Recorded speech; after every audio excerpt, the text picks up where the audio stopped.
नमस्कार, आदाब। मैं अनूप सोनी क्राइम पेट्रोल सतर्क के ब्लैक हेडलाइंस अध्याय के आज के एपिसोड में आप सबका स्वागत करता हूं।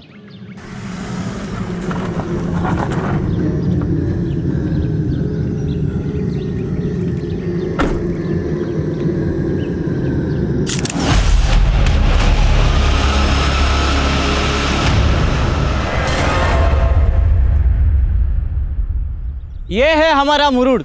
हमारा मुरुड पहले बीच के लिए और पानी के अंदर बने किले के लिए बहुत फेमस था। हाँ, लेकिन कुछ टाइम से इस जगह के लिए भी बहुत फेमस हो गया है। ये वही जगह है जहां उस लाल दुपट्टे वाली औरत का मर्डर हुआ था।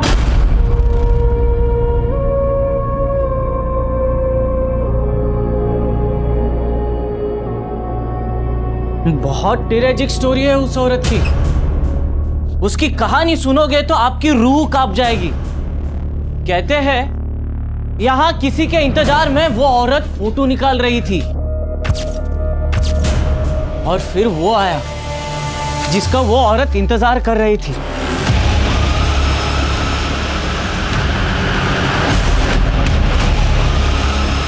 वो औरत जिसका इंतजार कर रही थी वही आदमी उसकी जान का प्यासा बन गया।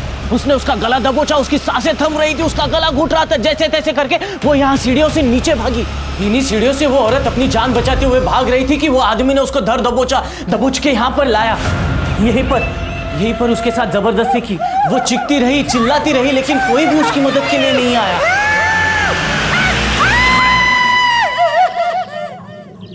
आज भी उसकी चीखें इन्हीं हवाओं में गूंज रही है। सुनाई दी? हाँ? दी सुनाई दी? No, this doesn't make any sense. क्यों फेंक रहे हो? इस तरह की तो कोई आवाजें नहीं सुनाई दे रही। सुनाई देगी साहब, सुनाई देगी। थोड़ा फील करेंगे ना तो सुनाई देगी। ये हमारे मनी साहब कभी झूठ नहीं बोलते, एकदम सच्ची घटना है ये। इधर आओ सर, इधर आओ। ये पेड़ देख रहे हो? बस इसी पेड़ पर उस औरत की लाश लटक रही थी। वो जगह और वो घटना जिसका जिक्र वो गाइड कर रहा था, वो उस क्षेत्र की एक चर्चित खबर थी। लोकल अखबारों में उसकी सुर्खियां भी छपी थी, जिसको कुछ लोकल गाइड टूरिस्ट को बड़ा चढ़ाकर बता रहे थे। लेकिन मामला संवेदनशील था। हमारे देश में जहां आए दिन रेप और मर्डर की घटनाएं होती रहती हैं, ऐसे में इन घटनाओं के क्राइम सीन को आवागमन और गाइडिंग का व्यवसाय बना देना सही नहीं था। इसलिए इस पर तुरंत रोक लगा दी गई। लेकिन जो हुआ था उसका असल सच क्या था?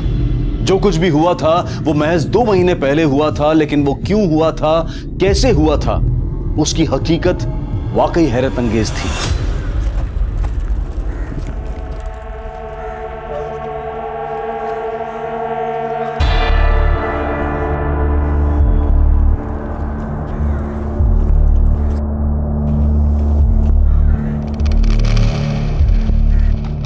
Good morning ma'am. मैम कहाँ हो मैम? अरे मैम, हमारे बैंक के एमडी स्टिंकर्स भेज रहे हैं, आप रिप्लाई क्यों नहीं कर रहे हो मैम? क्या है ये तन्वीर? ना गुड मॉर्निंग ना नमस्ते, बस आती काम की बात शुरू। I am so sorry ma'am. Good morning ma'am. पहले गुड मॉर्निंग मैंने बोला ना। एक्चुअली चलो जल्दी से बताओ, नाश्ते में क्या लाए हो? मैम कुछ तो बात है आप पे। इतना रिलैक्स कैसे रह लेते हो आप? अच्छा, आपके पास तो कार है ना मैम, आप साइकिल से क्यों आते हो फिर? अरे भाई, पोल्यूशन इतना बढ़ गया है, मुझे लगता है कि जितना हो सके साइकिल से ट्रैवल करना चाहिए। और हमारे बैंक का क्या मैम, जो ऑलरेडी बैड डेब्ट से पोल्यूटेड है?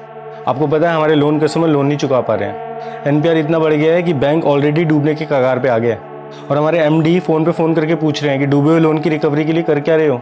आज मैं अपने बोर्ड ऑफ डायरेक्टर्स को ऐसा सोल्यूशन देने वाली हूँ जिससे सिर्फ हमारी ब्रांच ही नहीं बल्कि पूरा बैंक हर मुसीबत से मुक्त हो जाएगा। ऐसा क्या सोल्यूशन है मैम जो बैंक डूबने से बच जाएगा? अचार। अच्छा, कल ना पराठों के साथ अचार लाना मत भूलना, ओके? मैं हाथ धोकर आती हूँ।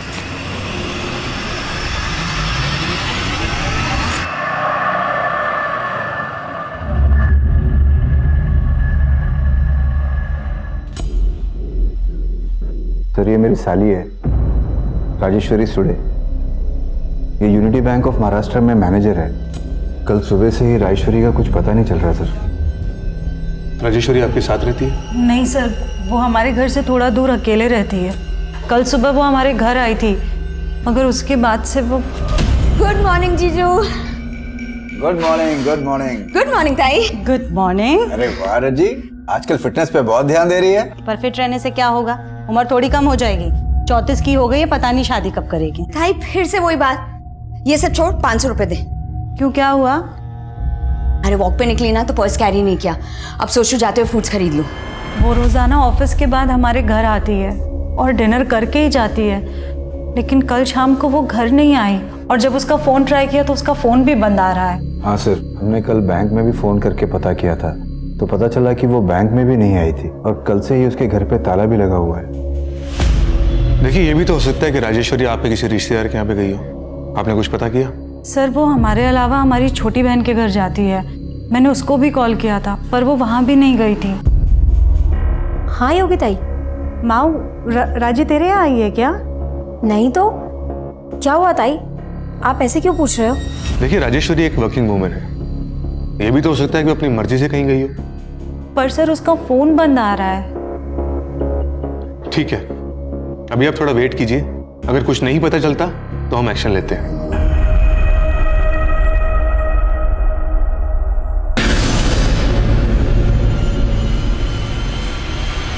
महाराष्ट्र पुलिस ने एक एसआईटी गठित की।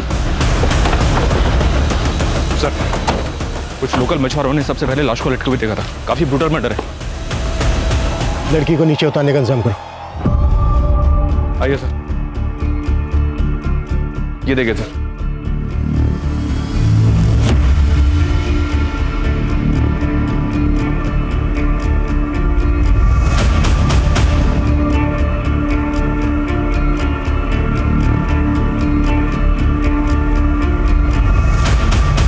इस लड़की का रेप वहां ऊपर खंडर में किया गया होगा जहां पर हमें खून के धब्बे मिले।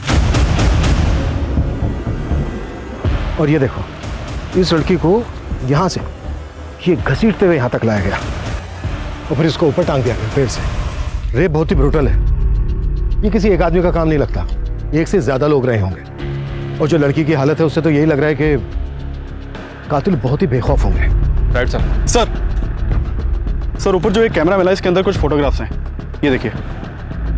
खंडर की फोटोग्राफ्स हैं, आसपास के इलाके की फोटोग्राफ्स हैं। हो सकता है ये लड़की कोई टूरिस्ट हो। यहाँ पर जितने भी गाइड्स हैं सबसे बात करो और आसपास की शॉप, होटल्स, इनमें भी पता करो। हो सकता है इस लड़की के बारे में कुछ पता चल जाए। सर, इस लड़की की पॉकेट्स में कुछ नहीं मिला, सिर्फ ये लोटस पार्किंग की रसीद मिली है राजापुरी की। सर, कार का नंबर लिखा है लेकिन पूरा नहीं लिखा है। कार का नंबर है 3715, 9 फरवरी की, 2 दिन पहले की, लोटस पार्किंग। चलो लोटस पार्किंग चलते हैं। सर,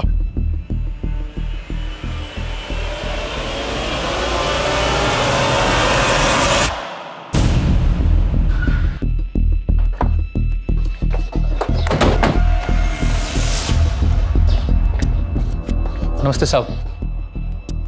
ये देखो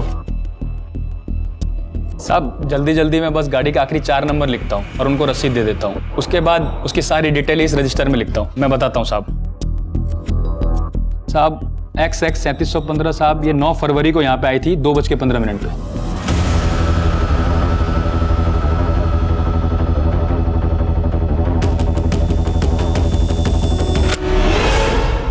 ये तो वही लड़की है जिसकी लाश मिली थी हमें। सर, ये गाड़ी कब लेके गई यहाँ से अपनी?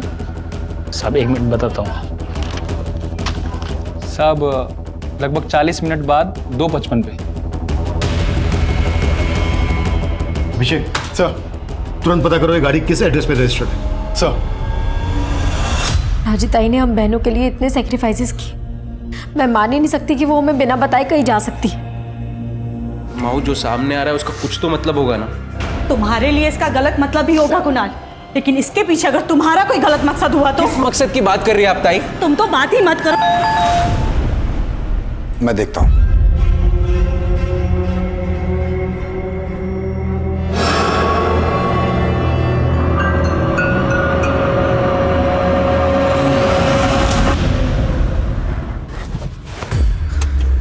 अरे वाह, तू तो बहुत से गाड़ी दौड़ाने लग गई। पर अफसरों की गाड़ियां कब तक दौड़ाएगी? मैं क्रिमिनल्स दौड़ाती हूँ, अफसर की गाड़ी दौड़ाने के लिए पुलिस में भर्ती थोड़ी ना हुई थी। ठीक है मैडम, हम जानते हैं आपको खतरों से खेलने का शौक है, पर मेरे बारे में भी तो कुछ सोचो। तेरे बारे में तो सोच रही हूँ, इसीलिए तो तुझे ये टेम्पो लेकर दिया है। अच्छा, अब मुझ पे ध्यान देना बंद कर और कमाई पर ध्यान दे। चल मैं निकलती हूँ। Okay madam.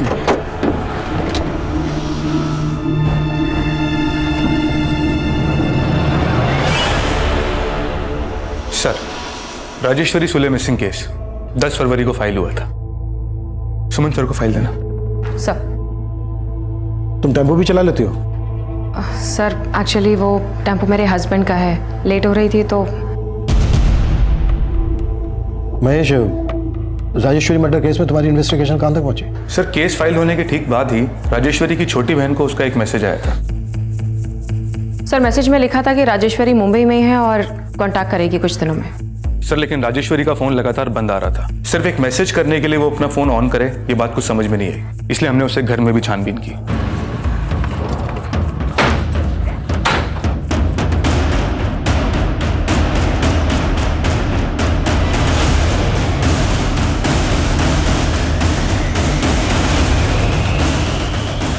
लेकिन उसे घर में भी कुछ सस्पिशियस मिला नहीं, और उसे घर के बाहर लगे सीसीटीवी कैमरे की फुटेज देखने के बाद यही लगा कि वो अपनी मर्जी से कहीं गई थी। महेश, फिर आगे क्या किया तुमने? सर वो क्या वो मतलब आगे कुछ नहीं किया? ये आगे कुछ ना करने का रिजल्ट क्या हुआ मालूम है? राजेश्वरी की लाश मिली। अब यहाँ बंदी बंद करो और राजेश्वरी की फैमिली को बनाओ शनाख्त के लिए।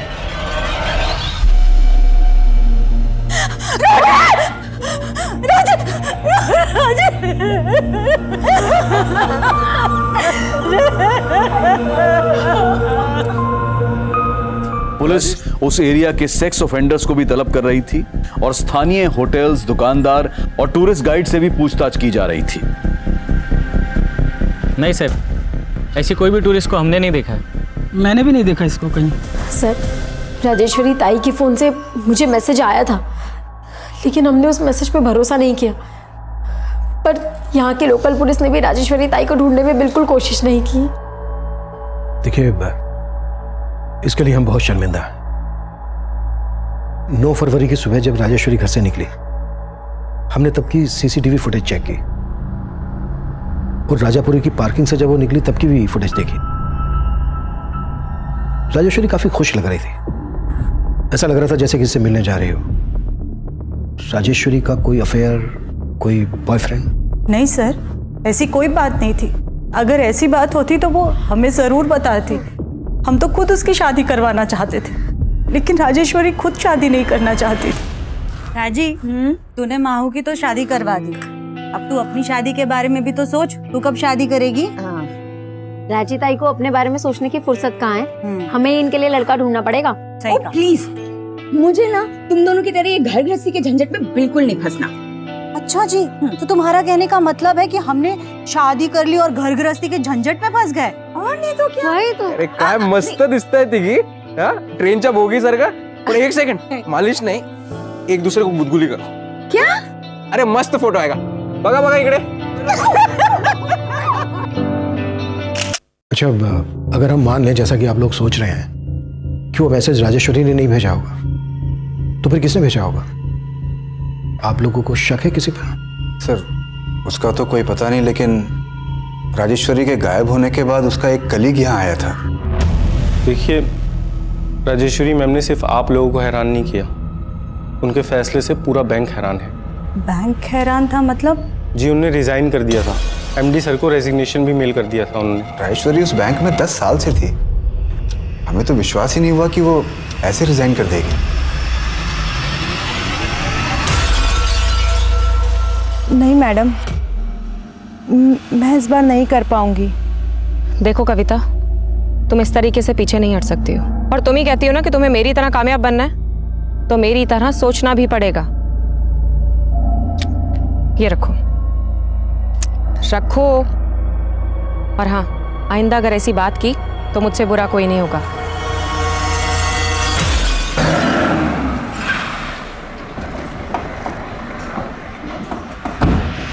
सर, आप गलत समझ रहे हैं सर।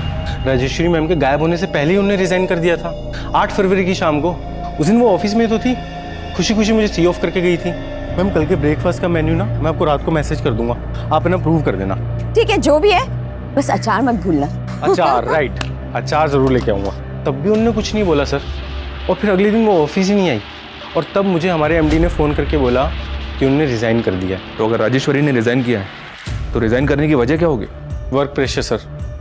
सर हमारे बैंक की हालत बहुत ख़राब है सर। कुल मिला के 118 करोड़ रुपए का लोन है जो हम रिकवर नहीं कर पा रहे। और हमारा एमडी रोज़ फ़ोन करके हमें स्टिंकर्स पे स्टिंकर्स भेजता है सर। तो इन डूबे हुए लोन्स के लिए राजेश्वरी कैसे रिस्पॉन्सिबल होगी? सर अकाउंटेबिलिटी तो ब्रांच मैनेजर की ही होती है, लेकिन मुझे उनके मर्डर के बारे में सुन के ऐसा लग रहा है कि उनके साथ भी चीटिंग हुई है। चीटिंग? कैसी चीटिंग? सर राजेश्वरी मैम के रिज़ाइन से पहले उनका अकाउंट बैंक बिल्कुल खाली हो गया था। जिस अकाउंट में 2 महीने पहले तक 45 लाख रुपए था, अब 45 रुपए भी नहीं है। राजेश्वरी के अकाउंट में 45 लाख रुपए थे? जी सर, 40 लाख रुपए का उन्होंने मॉर्गेज लोन लिया था। सर राजेश्वरी के साथ जो भी हुआ ये हमारे लिए भी बहुत शॉकिंग था सर। शॉकिंग तो ये भी था कि रिजाइन देते ही उसका मर्डर हो गया। आई होप इसके तार आपके मैनेजमेंट से ना जुड़े हो। सर ये महज एक इत्तेफाक है सर। इत्तेफाक तो ये भी है कि जो मैनेजर पिछले 10 साल से बैंक में काम कर रही थी वो अचानक से रिजाइन कर देती है। सर शायद वो मेरी बात से हर्ट हो गई थी। सर मैंने उसे हमारे ब्रांच के लोन डिफॉल्टर्स की रिकवरी के लिए सजेशंस मांगे थे, पर उसने जो भी सजेशंस दिए बहुत बकवास थे। हेलो राजेश्वरी, ये क्या ईमेल्स भेज रही हो तुम? हाँ? एक तो तुम लेट रिप्लाई करती हो, ऊपर से ये फालतू सजेशंस लिखकर भेजती हो मुझे। नहीं सर, मेरा सजेशन फालतू का नहीं है। हम सबको ही अपनी यूनिटी बैंक की इमेज बचानी है सर, इसलिए मुझे लगता है कि हमें अपने बैंक का नाम बदल कर ना स्वराज बैंक रख देना चाहिए। इससे हमारे शेयर होल्डर्स भी बढ़ेंगे और हमारे अकाउंट होल्डर्स भी। What rubbish! बैंक का नाम चेंज करने में कितना खर्चा है इसका अंदाजा भी है तुम्हें? तुम्हारे ये बकवास आइडियाज अपने पास रखो, यू अंडरस्टैंड दैट? और सर फिर उसने अचानक से रेजिग्नेशन मेल कर दिया। मेल में उसने क्या लिखा दिखाएंगे? हाँ सर, उसमें लिखा था कि बैंक उसके सजेशंस नहीं मान रही इसलिए वो रिजाइन कर रही है। राजेश्वरी के रेजिग्नेशन मेल का कंटेंट उसके एटीट्यूड का एक अनोखा पहलू रख रहा था, लेकिन ये मेल, ये मैसेजेस राजेश्वरी ने ही भेजे हैं, इसकी जांच हो रही थी। और पिछले 2 महीने में राजेश्वरी अपने अकाउंट से 45 लाख रुपए निकाल चुकी थी। और चौंकाने वाली बात यह थी कि जिस घर को गिरवी रखकर राजेश्वरी ने 40 लाख का लोन लिया था, वो घर राजेश्वरी और उसकी बहन दोनों की पैतृक संपत्ति थी। लेकिन मौजूदा वक्त में वो घर राजेश्वरी के नाम था, जो इस केस में जायदाद में विवाद होने का अंदेशा भी दे रहा था। नहीं सर, हम बहनों के बीच में कभी कोई विवाद नहीं था। तो घर अकेले राजेश्वरी के नाम कैसे हुआ? क्योंकि राजेश्वरी ताई ऐसा चाहती थी कि हम वो घर उनके नाम कर दें। ताई देख, मैं जानती हूँ कि उस घर पे तुम दोनों का बराबर का हिस्सा है, पर अभी ना मैं तुम दोनों को 5-5 लाख रुपए दे रही हूँ। थोड़ा टाइम दो ताई, बाकी के पैसे भी दे दूंगी। बात पैसों की नहीं है राजी, लेकिन तुझे अचानक से घर अपने नाम क्यों चाहिए? वो कोई वजह है ताई, मैं अभी नहीं बता सकती। माझा पर विश्वास ठेवा। सर राजेश्वरी ताई ने बहुत कुछ किया हम बहनों के लिए। योगी ताई की शादी के बाद बाबा गुजर गए थे, उनकी शादी का बहुत कर्जा था, लेकिन राजेश्वरी ताई ने दिन रात एक करके वो सारा कर्जा चुकाया था। बचपन से ही मेरी छोटी बहन महेश्वरी का पैर खराब था, इसलिए खुद मुझली राजेश्वरी ने शादी ना करके पहले महेश्वरी की शादी करवाई। उनकी बहुत एहसान है हम बहनों पर, इसलिए बिना कोई सवाल किए हमने वो घर उनके नाम कर दिया था। और सर बदले में राजेश्वरी हमको 5-5 लाख रुपए दे रही थी, लेकिन हमने उससे वो भी नहीं लिए। उसने घर अपने नाम करवाते 40 लाख रुपए का मॉर्गेज लोन लिया था। ऐसी क्या जरूरत आ गई थी जो अचानक से घर गिरवी रख दिया उसने? सर उसने घर गिरवी रखा था ये हमको नहीं पता है, और ऐसी तो कोई ज़रूरत नहीं थी राजेश्वरी को। सर हमें बिल्कुल भी अंदाज़ा नहीं है कि राजेश्वरी ताई ने घर गिरवी रखकर 40 लाख रुपए का लोन लिया होगा। पर सच है, पता किया हमने, और राजेश्वरी ने अपने बैंक से तुम्हारे पति को 2 करोड़ का लोन दिलवाया था, और पिछले 6 महीने से उस लोन की एक भी EMI नहीं भरी है तुमने। सर वो मेरा बिजनेस घाटे में जा रहा है, मगर इसका ये मतलब नहीं है कि मैं लोन रीपे नहीं करूंगा। सर कुणाल की तो नियत ही नहीं थी लोन चुकाने की। इसी बात पे राजेश्वरी थोड़ा उससे अपसेट रहती थी। सर तुम्हें अंदाजा भी है कि तुम्हारी वजह से मेरी इमेज कितनी खराब हो रही है बैंक में? कोशिश कर रहा हूँ ना। कोई कोशिश नहीं कर रहे हो तुम। देखो मैं बोल रही हूँ, अगर तुमने लोन पे नहीं किया ना तो बहुत स्ट्रॉन्ग केस बनाऊंगी तुम्हारे खिलाफ। और सर उस दिन के बाद से राजेश्वरी ने कुणाल से बात करना भी बंद कर दिया था। सर आप बेकार शक कर रहे हैं। इन सारी बातों का राजेश्वरी के मर्डर से कोई लेना देना नहीं है। सर क्या हुआ संतोष? सुमन कहाँ है सर? सुमन तो अभी तक नहीं है जॉब पे। सर क्या बात कर रहे हैं, वो कल रात से नाइट ड्यूटी से घर नहीं पहुंची है। कल कोई नाइट ड्यूटी नहीं थी सुमन की, और रात को 10 बजे चली गई थी।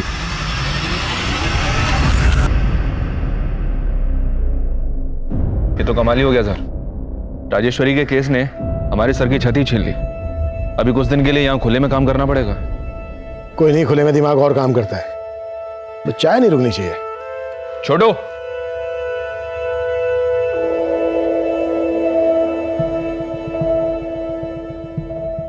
40 लाख रुपए के लिए अपना मकान गिरवे रखना और गायब होने से पहले अपना बैंक अकाउंट खाली कर देना। और राजेश्वरी आखिरी बार जब अपनी बड़ी बहन से मिली थी तो 2000 रुपए उधार लेकर गई थी। ये सब छोड़, 500 रुपए दे। क्यों, क्या हुआ? अरे वॉक पे निकली ना तो पर्स कैरी नहीं किया। अब सोचू जाते हुए फ्रूट्स खरीद लूं। 500 छुट्टे तो नहीं है, 2000। कोई बात नहीं जीजू, 2000 दे दो। उस वक्त तक उसका बैंक अकाउंट खाली हो चुका था। ऐसा लग रहा है जैसे उसको कोई ब्लैकमेल कर रहा था। धीरे धीरे उसको कंगाल किया और उसके बाद रेप करके उसका मर्डर करके फेंक दिया उसको। और क्राइम ऐसी जगह पर गया कि जैसे लगे कि किन्हीं रैंडम ऑफेंडर्स का काम है। लेकिन सर राजेश्वरी के कॉल रिकॉर्ड्स में कुछ भी शक करने जैसा मिल नहीं रहा है। राजेश्वरी की जिंदगी तो संदेहों से भरी पड़ी है। उसकी गाड़ी नहीं मिली अभी तक। उसकी गाड़ी ढूंढने पर जोर दो, शायद उससे हमें कोई लीड मिल जाए।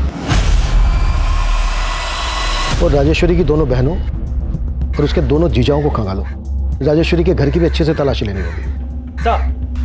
सर इंस्पेक्टर महेश की टीम की एसआई सुमन अचानक से कहीं गायब हो गई है सर। व्हाट? ये महेश और उसकी टीम ने राजेश्वरी को ढूंढने की कोशिश ही नहीं की। और अब जब से हम इस केस पर आए हैं, उनकी टीम की एसआई सुमन गायब हो गई। माजरा क्या है ये? वॉचमैन दरवाजा खोलो, ब्रेक खत्म हुआ। वॉचमैन बंद करो उसको। गाइस हमारा ये लंच ब्रेक है ना, परमानेंट ब्रेक बन गया है। हमारा बैंक गवर्नमेंट ने टेक ओवर कर लिया है। हमारे एटीएम ऑनलाइन ट्रांसफर सब सीज हो चुके हैं। अभी हजार रुपए निकालने के लिए बाहर हजारों की लाइन लगेगी। हमारी वाट लगने वाली है। ये केस कई उतार चढ़ाव देख रहा था और चौंकाने वाला पहलू एएसआई सुमन का गायब होना था। एसआईटी इस केस पर भी नजर बनाए हुए थी और राजेश्वरी से जुड़े लोगों पर भी नजर रखी जा रही थी। वहीं राजेश्वरी की कार के तलाश के साथ साथ उसके घर में भी उसके कातिल तक पहुंचने के सुराग ढूंढे जा रहे थे। और फिर कुछ ऐसा हुआ जिसने इस केस को घुमा कर रख दिया।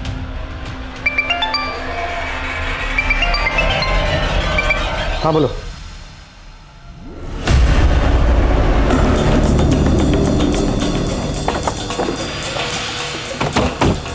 हटो, खड़ी।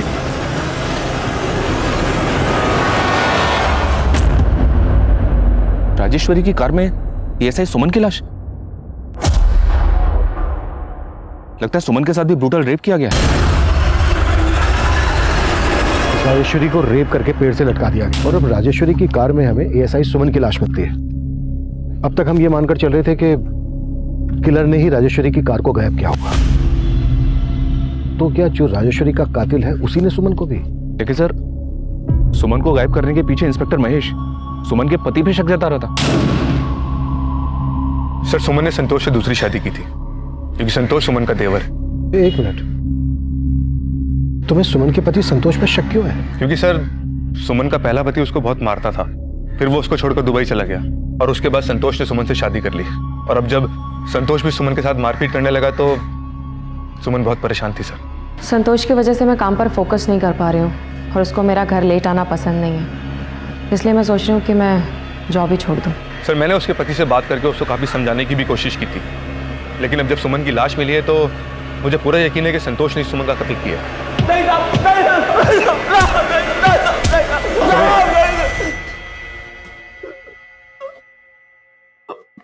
मैं किसी राजेश्वरी को नहीं जानता था, मैंने कुछ नहीं किया। सिर्फ राजेश्वरी नहीं बल्कि तूने सुमन को भी रेप करके मार डाला। नहीं सर, मैं तो सुमन को प्यार करता था साहब। प्यार नहीं करता था, मारपीट करता था उसके साथ। तो तेरा बड़ा भाई भी यही करता था ना? मैं अपने बड़े भाई जैसा नहीं था साहब, मैंने तो सुमन को जल्लाद से बचाया था। उन्होंने सुमन की जिंदगी बर्बाद करके रख दी थी, बिल्कुल नरक की तरह। ऊपर से उसको छोड़ के दुबई चला गया, उधर उसने दूसरी शादी बना ली। सुमन के तो माँ बाप भी नहीं थे साहब, मुझे सुमन से हमदर्दी थी इसलिए मैंने उससे शादी कर ली। शादी के बाद मैंने उसका पढ़ाई भी पूरा कराया, फिर वो पुलिस में भर्ती हो गई। सुमन खुद बोलती थी कि मैंने उसकी जिंदगी बनाई है, अब भला मैं उसकी जिंदगी काय को छीनूंगा साहब? उल्टा वो सब इंस्पेक्टर महेश ने मेरी सुमन को मुझसे छीना है। ये सब इंस्पेक्टर महेश ने? हाँ साहब, वो आए दिन सुमन को अपने घर ले जाता था रात को। वो बेचारी मुझे बता भी नहीं पाती थी साहब, पर मैंने बाद में पता कर लिया। कहाँ थी तू? कहाँ थी मतलब? जॉब से आ रही हूँ। अच्छा, झूठ बोल रही है मुझसे? हाँ, मैंने तुझे उस सब इंस्पेक्टर के साथ जाते हुए देख लिया था। तेरा चक्कर चल रहा ना उसके साथ। तुम गलत समझ रहे हो संतोष। अच्छा, तो क्या काम था इतनी रात को वहां पर? हाँ, क्या बताऊं संतोष, वो कमीना मेरे साथ जबरदस्ती कहता है कि उसकी बात नहीं मानूंगी तो सस्पेंड कर देगा मुझे। मेरा काम छूट गया था साहब। सुमन ने मेरे को टेम्पो लेके दिया, कर्जा लेके, पर मेरे को नहीं मालूम था साहब कि वो घर चलाने के लिए उसकी जुर्म सह रही थी। देखिए सर, मैं मानता हूँ कि सुमन और मैं एक कलीग से कुछ ज़्यादा ही थे। दरअसल बात यह है कि सुमन अपने पति से काफ़ी तंग आ गई थी और यही कारण है कि हम दोनों करीब आ गए थे। संतोष को हम पर शक होने लग गया है। तुम संतोष से इतना घबराते क्यों? डिवोर्स दे दो ना उसको। सर, सुमन मेरे साथ रिलेशन भी बना रही थी और अपने पति को भी नहीं छोड़ रही थी। इसलिए तुमने उसको? नहीं सर, मैंने ऐसा कुछ नहीं किया। जरा आप खुद सोचिए ना, अगर मैंने ऐसा कुछ किया होता तो मैं सुमन की बॉडी को राजेश्वरी की गाड़ी में डंप क्यों करता? मुझे फंसाया जा रहा है सर, मैं बेकसूर हूं और यही सच है। वाह, क्या बात है। मेरी और राजेश्वरी की अनबन को बढ़ा चढ़ाकर आप लोगों ने मुझे अंदर करवाने की पूरी कोशिश कर डाली थी। तू अपनी बीवी का मुंह बंद करवा सकता है, लेकिन हम क्यों चुप रहते? जो सच था बोल दिया। आप लोगों ने अखबार नहीं पढ़ा? राजेश्वरी की गाड़ी में एक पुलिस वाली की हत्या हुई है। अच्छा, मतलब उसके साथ भी तेरा चक्कर था? क्या बकवास कर रहे हो दादा? मैं अच्छी तरह समझता हूँ तुम क्या खेल खेल रहे हो। मुझे अंदर करवा के मेरी बीवी को बहका दोगे और वो पुश्तैनी घर खुद हत्या लोगे। अभी निकल यहाँ से, बहुत हो गया तेरा, चल निकल यहाँ से। राजेश्वरी और सुमन की पोस्टमार्टम रिपोर्ट में काफी समानताएं हैं। राजेश्वरी की लाश लाल दुपट्टे से लटकी हुई मिली थी और सुमन के गले के स्ट्रैंगुलेशन मार्क्स में लाल धागे के ट्रेसेस मिले हैं। लेकिन सर, सुमन मर्डर की क्राइम लोकेशन पे हमें कोई लाल कपड़ा नहीं मिला है। आखिर किलर के दिमाग में चल क्या रहा था जो उसने इस तरह से? सुमन के कॉल रिकॉर्ड्स चेक किए मैंने सर, उसके कॉल रिकॉर्ड्स में इस कविता का नंबर मिला है। सुनीता के मर्डर वाले दिन से ही कविता का फोन स्विच ऑफ है और ये नंबर राजापुरी के एड्रेस पर रजिस्टर्ड है। राजापुरी? मर्डर वाले दिन राजेश्वरी को राजापुरी की पार्किंग में देखा गया था उसकी कार के साथ। मुझे इस कविता की सारी इंफॉर्मेशन चाहिए। सर, राजेश्वरी के छोटे जीजा कुणाल का इस यूसुफ के साथ कनेक्शन मिला है। यूसुफ शेख? ये तो बैटिंग माफिया है ना? जी सर। पर ये तो काफी दिनों से अंडरग्राउंड था। एक और बात सर, पता चला है कि कुणाल राजेश्वरी को पहले से जानता था, कॉलेज में दोनों साथ ही पढ़ते थे।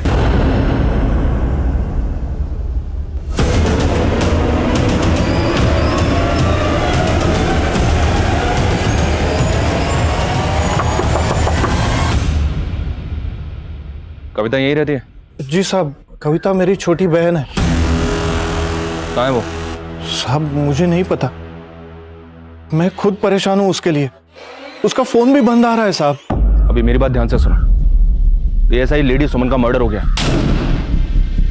और कविता सुमन को कॉल करती थी। अगर हमसे कुछ भी छुपाया ना तो साहब मैं कुछ नहीं छुपाऊंगा, बल्कि मैं ये भी बता देता हूं जो कविता ने मुझे किसी को कहने मना किया था। क्या कहने से मना किया था? साहब वो कविता सुमन मैडम की खबरी है। क्या? कविता सुमन की खबरी? जी साहब, एक बार कविता ने किसी चोर को एक औरत की चेन खींच के भागते हुए देखा था। कविता ने उसे पकड़ लिया। उसी दौरान सुमन मैडम की और कविता की मुलाकात हुई। बहुत बहादुरी का काम किया तुमने कविता। क्या करती हो? मैडम जी मैं काम ढूंढ रही हूँ, लेकिन पढ़ाई लिखाई कम होने के कारण मुझे कहीं पर काम ही नहीं मिलता है। मेरे लिए काम करोगी? और तभी से कविता को सुमन मैडम ने अपनी खबरी बना लिया। ना सिर्फ खबरी, कविता की ओपन कॉलेज में एडमिशन भी करवाई सुमन मैडम ने। सर, राजेश्वरी कॉलेज में मेरी सीनियर थी और मैं छोटे मोटे जॉब्स करने के बाद अपना बिजनेस करना चाहता था। बिजनेस लोन के लिए मैंने उसकी हेल्प लेनी चाहिए। कुणाल, तुम्हारा क्रेडिट स्कोर बहुत खराब है। कोई भी बैंक तुम्हें बिजनेस लोन नहीं दे सकता। इसीलिए तो मैं आपके पास आया हूँ, प्लीज़ मेरी हेल्प कर दीजिए। ठीक है चलो, आई विल ट्राई समथिंग, पर अगर इसके बदले में मैं तुमसे कुछ मांगूं तो तुम मुझे दोगे? अरे आप बोल के तो देखिए, मैं आपके लिए कुछ भी करने को तैयार। कुणाल, मैं तुम्हें बहुत सालों से जानती हूँ। आई नो तुम एक बहुत ही सरल और अच्छे लड़के हो। अच्छा, मैंने सुना है कि तुम अपनी शादी के लिए लड़की ढूंढ रहे हो। हाँ पर दैट्स ग्रेट। मैं भी अपनी बहन महेश्वरी के लिए तुम्हारे जैसा लड़का ढूंढ रही हूँ। क्या तुम मुझसे शादी करोगे? और ये लोन तुम मुझ पर छोड़ दो, आई विल हैंडल इट। लेकिन उसने मेरी मजबूरी का फायदा उठाकर अपनी अपाहिज बहन से मेरी शादी करवाई। ऊपर से पैसे ना लौटाने की वजह से वो मुझे उल्टा सीधा सुनाती थी। इसलिए उससे पीछा छुड़ाने के लिए तूने यूसुफ शेख की मदद ली। ये तो बिल्कुल मत कहना कि तू यूसुफ को जानता नहीं है। सर, मैं बैटिंग पे पैसे लगाता था, इसलिए मेरी यूसुफ शेख के साथ बोलचाल थी। मैं क्या सर, राजेश्वरी भी यूसुफ शेख को जानती थी। राजेश्वरी यूसुफ को जानती थी? जी सर। सर, राजेश्वरी भी बैटिंग पे पैसे लगाती थी। तेरे कहने का मतलब यह है कि राजेश्वरी को यूसुफ ने? राजेश्वरी ने अपना घर गिरवी रख के 40 लाख का लोन उठाया था। पक्का उसको यूसुफ को कोई मोटी रकम देनी थी, जिसका यूसुफ ने राजेश्वरी से बदला लिया। पुलिस तुरंत यूसुफ की तलाश में जुट गई, लेकिन एएसआई सुमन की खबरी कविता के गायब होने की पहेली इस केस को उलझा रही थी। पुलिस को कविता की कोई लीड नहीं मिल रही थी, लेकिन उनके खबरी नेटवर्क ने यूसुफ को ढूंढ निकाला। साहब, अपना तो बैटिंग का धंधा है साहब, और उसमें वो डराना धमकाना तो चलता ही रहता है साहब। मगर साहब यकीन मानिए, मैंने मर्डर किसी का नहीं करवाया। तो राजेश्वरी को धमकाकर कितना पैसा लूटा तूने उससे? क्या बात कर रहे हो साहब, वो तो जीत रही थी साहब, और उसने मुझे नहीं बल्कि मैंने उसको पैसा देना था। तो तूने राजेश्वरी के पैसे ना देकर उल्टा उसी का हिसाब चुकता कर दिया? सर, मैंने कुछ नहीं किया है सर। हाँ, मैं मानता हूँ साहब कि उसका लक मेरा पूरा बैलेंस बिगाड़ रहा था साहब। उसके सितारे बहुत सॉलिड काम कर रहे थे, और सर आप जानते हैं पिछले कुछ टाइम से वो बड़े ही अटपटे से नंबर पे पैसा लगा रही थी साहब। नहीं कहा ना, 1,23,373 ही लगाना है। मेरा लक चलेगा इस रकम के नंबर से। साहब, वो मुझसे 10-10 गुना ज्यादा पैसा बना रही थी, और साहब सच बोल रहा हूँ, मुझे भनक भी नहीं है कि वो उसके पैसे पर कौन नजर गड़ा के बैठा था। सर, अगर यूसुफ की बात सही है तो इस लकी नंबर का कनेक्शन न्यूमरोलॉजी से हो सकता है। इस बात को एक बार और कंफर्म करते हैं सर। राजेश्वरी 2 महीने पहले तक अपने नाम की स्पेलिंग में W की जगह V इस्तेमाल कर रही थी। उसने अपने बैंक अकाउंट में भी ये करेक्शन की थी। तो यूनिटी बैंक का नाम बदलकर स्वराज बैंक रखने का सजेशन उसका न्यूमरोलॉजी से जुड़ा था?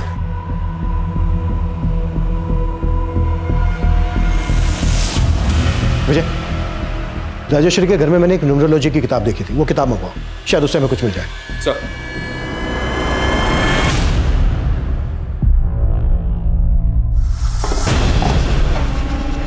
अगं काय केलं सोय? मी इथं लोकांचं नशीब लिहितोय और तूने उसमें पानी फेर दिया। ज्योतिका बासु ऑथर, इस ऑथर का ईमेल आईडी यहाँ पर सर्कल किया हुआ है। शायद राजेश्वरी से कंसल्ट करती होगी। ज्योतिका बासु के बारे में सब कुछ पता करो। सर, एक तरफ पुलिस ज्योतिका बासु नाम की एक न्यूमरोलॉजिस्ट का पता कर रही थी, और वहीं दूसरी तरफ उनके इलाके में एक मेल न्यूमरोलॉजिस्ट मुरली प्रसाद की लाश मिली।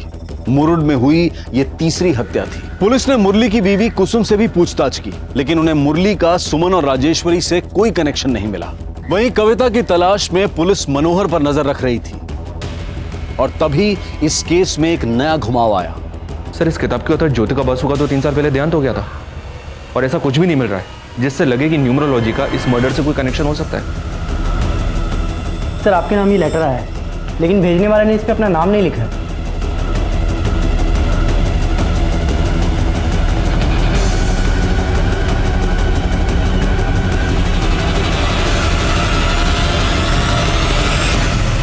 चौंकिए मत, मैं ज्योतिका बसु, राजेश्वरी, सुमन और मुरली की पुंगी मैंने ही बजाई, और 3 मार्च को आपके मुरुड में एक और शहनाई बजाने वाली हूँ।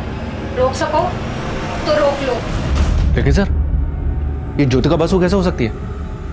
कहीं ये कविता तो नहीं जो हमें चैलेंज दे रही है? अगर ये कविता है तो इसके साथ कोई मर्द भी इन्वॉल्व होगा, क्योंकि 2 औरतों का रेप हुआ है। हम इसके चैलेंज को लाइटली नहीं ले सकते। अपनी पूरी टीम को अलर्ट कर दो, ये लोग कुछ भी कर सकते हैं। मूव।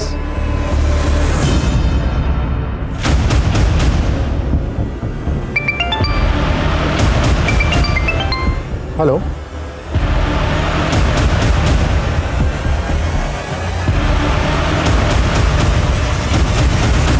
देखना कोई डेड बॉडी के पास ना आए। आइए सर। सर ये देखिए, एक और डेड बॉडी मिली है।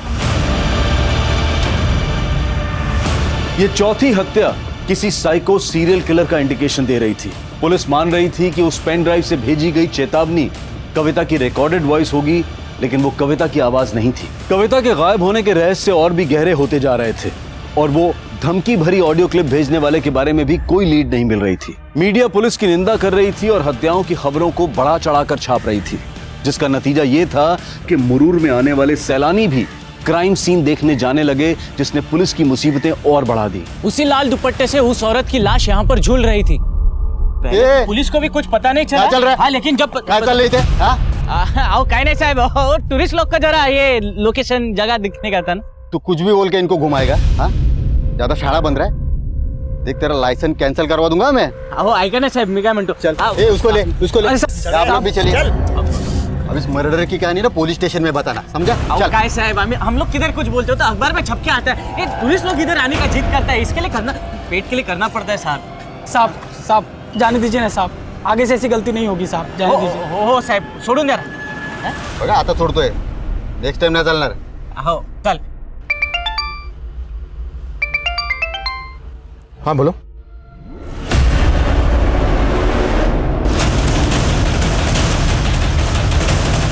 सर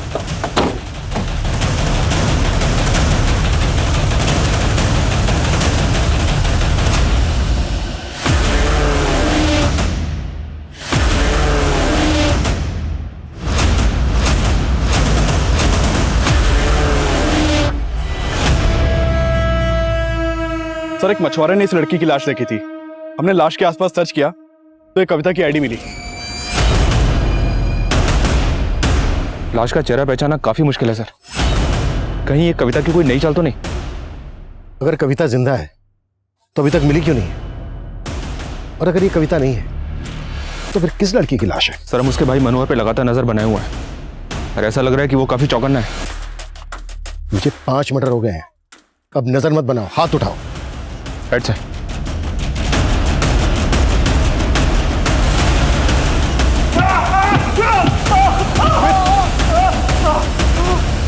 चल अब बोल। मैं सच बोल रहा हूँ, कविता कहाँ है मुझे नहीं मालूम साहब। मालूम नहीं है या तू भी उसके साथ मिलके कांड कर रहा है? बोल। अरे आई शपथ सांगतो साहब, कविता कहाँ है नहीं मालूम मुझे। राजेश्वरी की लाश हमें लाल दुपट्टे से लटकी हुई मिली थी। इस केस का इस लाल रंग से जरूर कोई गहरा रिश्ता है। अभी तक हम ये भी पता नहीं लगा पाए हैं कि पेन ड्राइव में किसकी आवाज थी। वो जरूर विक्टिम्स की किसी जान पहचान वाली औरत की होगी। एक काम करो, विक्टिम्स की जान पहचान में जितनी भी औरतें हैं सबका वॉइस सैंपल लो और पेन ड्राइव में जो आवाज है उसके साथ मैच करो।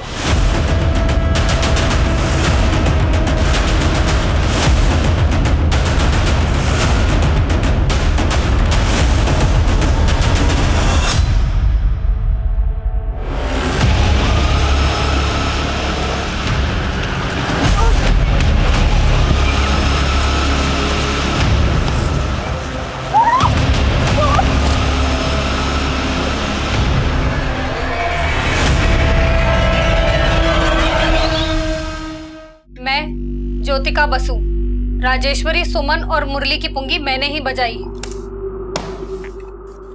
सब कुछ जांचने परखने के बाद ही हम इस नतीजे पर पहुंचे हैं किस पेन ड्राइव में तुम्हारी आवाज है। अब ये बोलो क्यों किया ये सब, और कौन कौन लोग मिले हुए हैं तुम्हारे साथ? कुसुम जैसी अबला को नहीं मारता मैं साहब, उसकी तो मजबूरी ही मेरा मजा थी। ये राजेश्वरी कैसे मिली तुझे? साहब उसके बैंक में मिली थी। हेलो, हाय, मैं आपका कस्टमर बैंक का, याद है आपको? आपके अकाउंट खुलवाया था। हाँ? अरे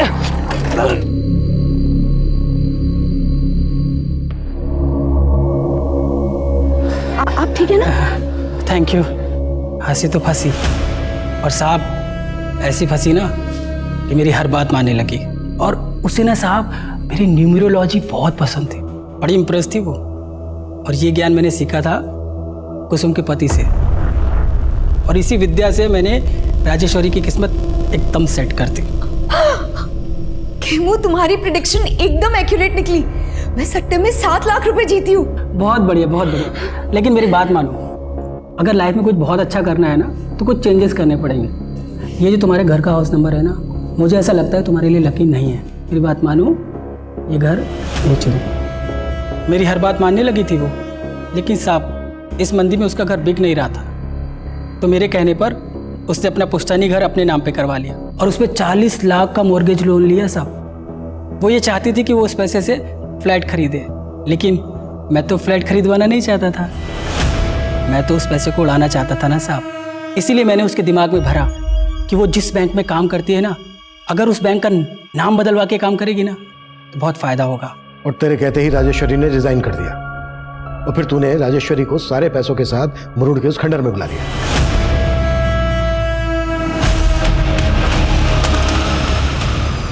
फिर मैंने राजेश्वरी के मोबाइल से उसकी छोटी बहन महेश्वरी को मैसेज किया। आप लोग तो जी जान से केस में लगे हुए थे, पर मैं भी चौकन्ना था, और वो खबरी दुगनी चौकन्नी।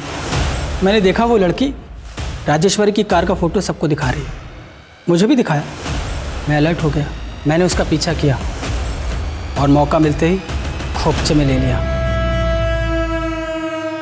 कविता का कॉल पाते ही सुमन राजेश्वरी की कार के पास आ गई, और जब उसे कविता नहीं मिली तो उसने कविता को फ़ोन किया, और तब मैं वहाँ पहुँच गया। हेलो मैडम, आपकी कविता तो अब रही नहीं। कौन हो तुम? और आप भी अब कहीं की नहीं रहोगे।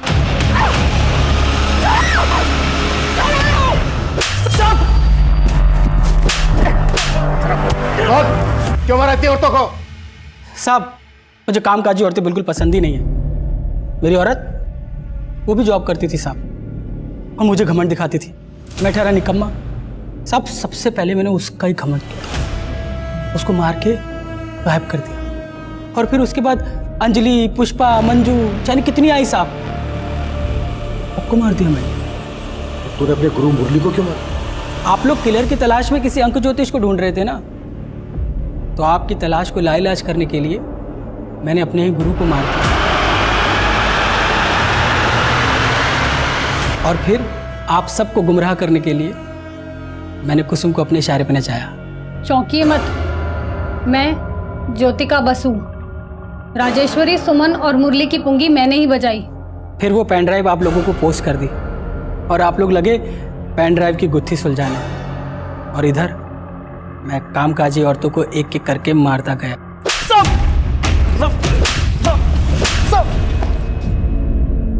तू जो एक कामकाजी कर रहा है ना, अगर सारी कामकाजी औरतें अपना काम छोड़ दे तो यार तेरे जैसे जानवर आदमी को समझाने का क्या फायदा। अभिषेक अब जरा इसे अपना कामकाज दिखाओ।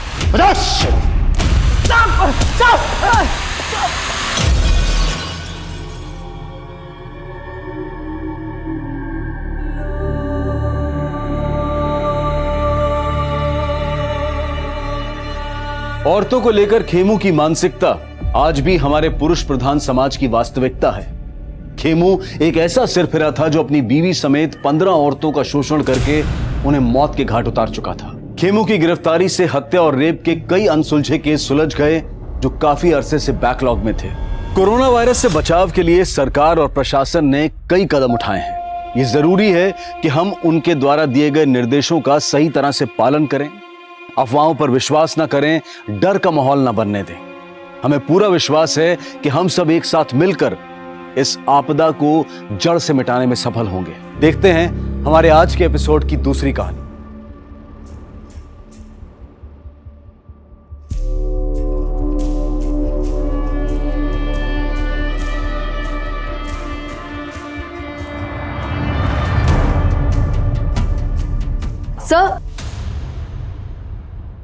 Sir, we are going live in 50 seconds.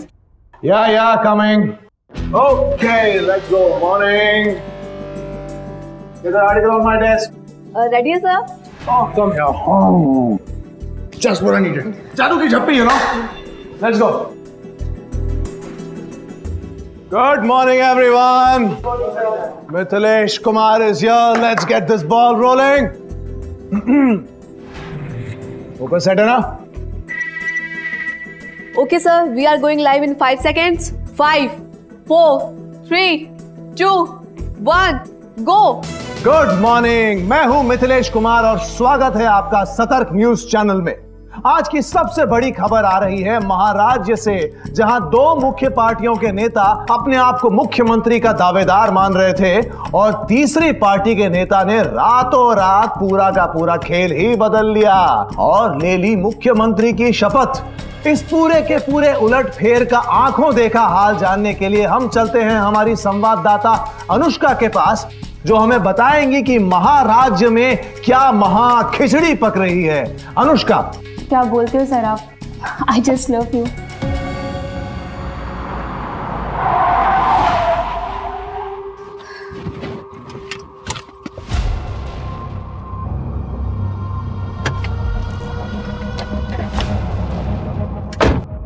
चलो फोन करना मुझे, कल बात करते हैं। बाय।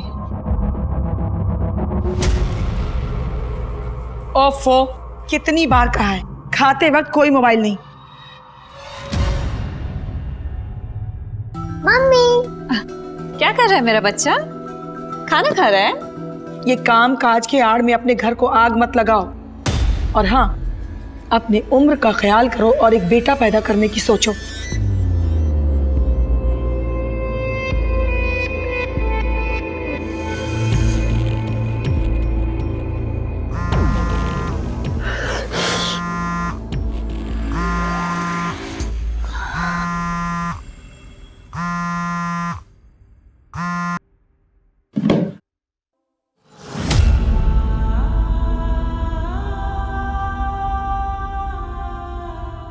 मिथिलेश, मेरा शो कब शुरू कराओगे?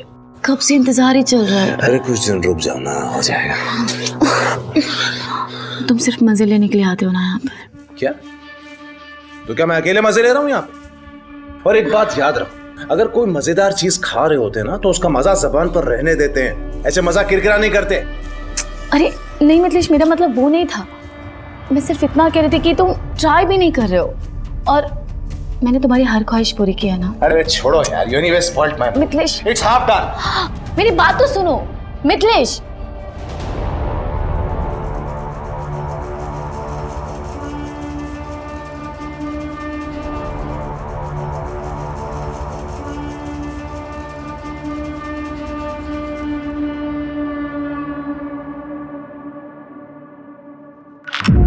कहाँ थे तुम? कब से तुम्हें कॉल कर रही हूँ लेकिन तुमने मेरा फोन नहीं उठाया। दोपहर में भी मैंने मॉल से कॉल किया था, मुझे ड्राइवर की जरूरत थी, लेकिन ना ही तुमने फोन पिक किया, ना ही कॉल बैक किया और ना ही मैसेजेस का रिप्लाई किया। कम ऑन यार दीपिका, तुम जानती हो मैं कहाँ था। और इंसान जब फोन नहीं उठाता ना तो वो बिजी होता है। अरे हाँ, मैं तो भूल ही गई थी। मेरा पति तो आजकल बहुत बिजी रहने लगा है, लड़कियों के पीछे लीचड़ बन के। Mind your tongue. और वैसे भी ये तुम नहीं, तुम्हारे अंदर का टूटा हुआ कॉन्फिडेंस बोल रहा है। अरे तुम्हें तो अपनी किस्मत पे नाज करना चाहिए कि मिथिलेश कुमार तुम्हारा पति है। Damn it. पति का मतलब समझते हो मिथिलेश? सिर्फ नाम के पति हो तुम। और यही नाम तुम्हारी पहचान है। You remember that.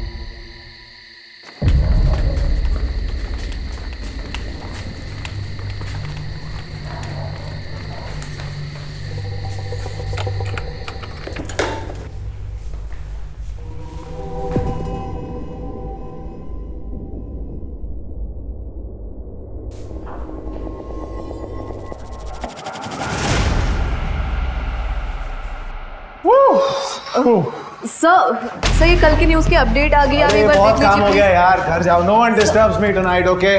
No disturbing. Read this. Come.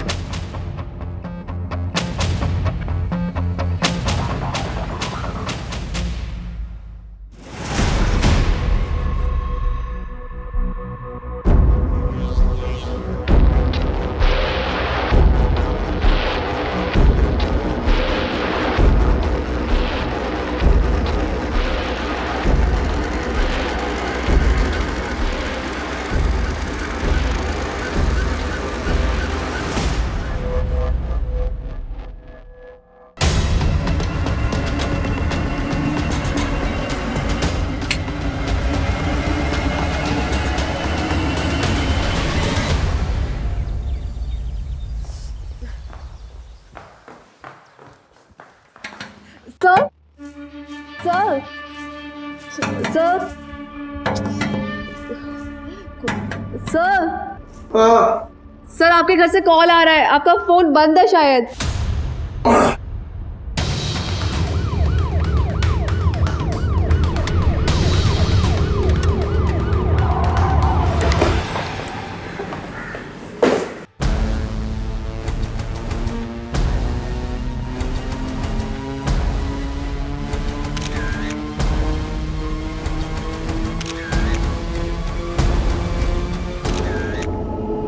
Sir मैं रोज़ सुबह आती हूँ, आज भी आई थी, लेकिन दरवाज़ा खुला हुआ था। मैं अंदर आई तो माँ जी का दरवाज़ा बाहर से बंद था और माँ जी अंदर से ज़ोर ज़ोर से खटखटा रही थी। क्या हुआ? ये दरवाज़ा किसने बंद किया था? मिथिलेश, मिथिलेश, मिथिलेश। घर की डुप्लीकेट चाबी है ना तुम्हारे पास? हाँ सर, लेकिन उसकी ज़रूरत नहीं पड़ी ना, दरवाज़ा पहले से खुला हुआ था। घर में इतना कुछ हो गया और मुझे पता ही नहीं चला। जब सुबह में मेरी आंख खुली तो दरवाज़ा बाहर से बंद था। मैंने अपनी बहू को फ़ोन किया लेकिन उसका मोबाइल स्विच ऑफ था। फिर मैंने मिथिलेश को फ़ोन किया, उसका भी मोबाइल बंद था। फिर मैंने ऑफिस के लैंडलाइन पे पापा ओले बेबी, देखो पापा आ गए ना, अभी ठीक हो जाएगा, रोते नहीं हाँ? चल कम गुड कर। आपके घर में इतना बड़ा हादसा हो गया और आप कहाँ थे रात भर? आपका मोबाइल भी बंद था? मेरे शो की शूट चल रही थी, वो जनता जानती है, मैं चैनल में था। रात भर शूट चल रही? देखिए सब हाय मिथिलेश, मैं जानता हूँ आपके लिए बहुत दुख की घड़ी है, लेकिन एज यू नो हम पुलिस वालों को हमारा काम करना पड़ता है। जी हाँ सर, आपके ऑफिसर वही काम कर रहे थे। And to answer your question, जी हाँ सर, मेरी शूटिंग रात भर चल रही थी। मैं कोई सरकारी कर्मचारी नहीं हूँ या कोई 10 से 6 तक काम करने वाला आदमी नहीं। I am from media, that too news. हम 24/7 काम करते हैं। मेरी पत्नी भी मेरे ही मीडिया हाउस में काम करती थी, इनफैक्ट वो वहां रिपोर्टर थी। नहीं, ये हम सब जानते हैं। अशोक, प्राइमा फेसी क्या लगता है? सर लूटपाट का मामला लगता है। उन लोगों ने इनकी मम्मी जी के कमरे के दरवाजे को बाहर से बंद किया था। इसका मतलब वो लोग जानते थे कि गहने, जेवर, पैसा और बाकी चीजें दीपिका के कमरे में ही। कोई फोर्स एंट्री भी नहीं है, तो किसी जानने वाले का हाथ भी हो सकता है। अच्छा, कौन हो सकता है? वो तो आप ही सोच के बताइए, आपको किस पे शक है? How would I know? ये तो आपकी स्टेटमेंट है। देखिए, जहां तक मैं जानता हूं, मेरे साथ काम करने वाला हर आदमी भरोसे के लायक है। विमला जी, आपने कोई आहट तक नहीं सुनी? जी नहीं सर। देखिए, आप में से किसी को भी मेरी कोई भी मदद की जरूरत हो तो मेरा नंबर ले लीजिए, लेकिन एक बात याद रखिएगा, किसी पर भी उंगली उठाने से पहले be very sure. Sir, if I may please. Yes sure, you must. पर एक मिनट जी, आपके कमरे में जो भी सामान मिसिंग है, गहने या कैश, उसकी डिटेल लिस्ट बना के हमें दे जाइए। श्योर।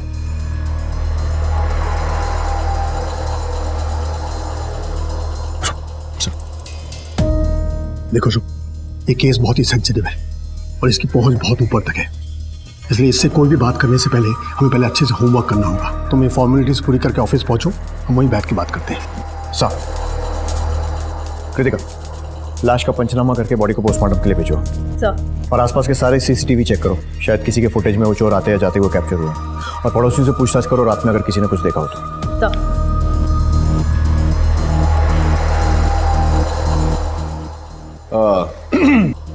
सर, ये मिसिंग चीजों की लिस्ट। डीआईजी साहब चलेंगे क्या? जी हाँ। नोएडा, जो कि एक मीडिया हब माना जाता है, वहां के एक नामी गिरामी न्यूज चैनल सतर्क न्यूज की जर्नलिस्ट और TV news anchor Mithilesh Kumar की पत्नी दीपिका की उनके ही घर में हत्या कर दी गई थी। पुलिस ने पहले से ही कमर कस ली थी। मामला मीडिया से रिलेटेड हस्तियों का होने के कारण पुलिस पर अलग अलग संस्थाओं से भी दबाव आ रहे थे।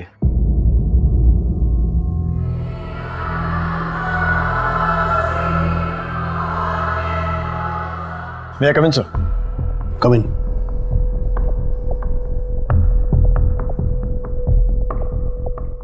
सर, ये मिथिलेश की केस फाइल। सर, उसने चोरी हुए सामान की लिस्ट दे दी है। सीसीटीवी में कोई आता जाता नजर आया था? नहीं सर, बंगले का सीसीटीवी सिस्टम 1 महीने से बंद पड़ा है, लेकिन एक टीम आसपास और मोहल्ले को खंगाल रही है, पर अब तक कोई सक्सेस नहीं मिली है। अपने वांटेड क्रिमिनल्स की लिस्ट निकालो और चेक करो कि उनमें से कोई उस वक्त वहां था या नहीं। सर, सारे ज्वेलर्स और सेकेंड हैंड माल बेचने और खरीदने वाले इनको अलर्ट कर दो। अपने खबरियों को भी काम पर लगा दो। सर। सर, ये दीपिका की पोस्टमार्टम रिपोर्ट। उसके शरीर पर 18 बार वार किया गया। 18? लगता है कातिल कोई चांस नहीं लेना चाहता था कि दीपिका बच जाए, लेकिन क्यों? सर, हो सकता है दीपिका ने उसका चेहरा देख लिया होगा। कृतिका, ऐसा लगता नहीं है, क्योंकि विमला ने ना तो कोई आहट सुनी थी और ना ही कोई आवाज सुनी थी, और उन लोगों ने विमला के रूम का दरवाजा बाहर से बंद कर दिया था। जब सुबह में मेरी आंख खुली तो दरवाजा बाहर से बंद था। अगर वो लोग लूट के इरादे से आए थे तो विमला को भी लूटते, उसे क्यों छोड़ा? मुझे लग रहा है कि हमें दिखाया कुछ और जा रहा है और असली फिल्म कुछ और ही है। तो फिर अब हमें क्या करना चाहिए सर? दीपिका की सारी डिटेल्स निकालो, उसके मोबाइल रिकॉर्ड्स टटोलो। दीपिका एक रिपोर्टर थी तो पता करो हाल फिलहाल में कौन से असाइनमेंट्स पर काम कर रही थी। उसकी पर्सनल और प्रोफेशनल दोनों जिंदगियां खंगालो। घर, ऑफिस, आसपास जहां से जो भी इंफॉर्मेशन मिलती है लेकर आओ। सर। पुलिस ने मामले की संजीदगी को समझते हुए तुरंत ही एक टीम का गठन किया और तहकीकात शुरू कर दी।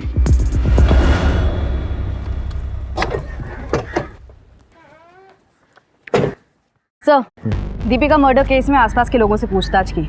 शांति का पति चरण मर्डर वाले दिन से गायब। फिर हमने शांति से पूछताछ की। ये तो हम नहीं जानते मैडम कि अभी वो कहाँ है। कभी किसी कोयले की खदान पे काम करते हैं तो कभी किसी साइट पे। कब से गया है वो यहाँ से? अभी परसों ही गए हैं। पर दीपिका दीदी से उनका क्या लेना देना हो सकता है? मैडम, हम गरीब लोग हैं, बस पेट भरने की फिराक में ही उलझे रहते हैं। चरण अक्सर काम के सिलसिले में कई दिनों तक घर से गायब रहता है, लेकिन उसने कभी दीपिका के लिए काम नहीं किया, तो उसका गायब होना महज इत्तेफाक भी हो सकता है।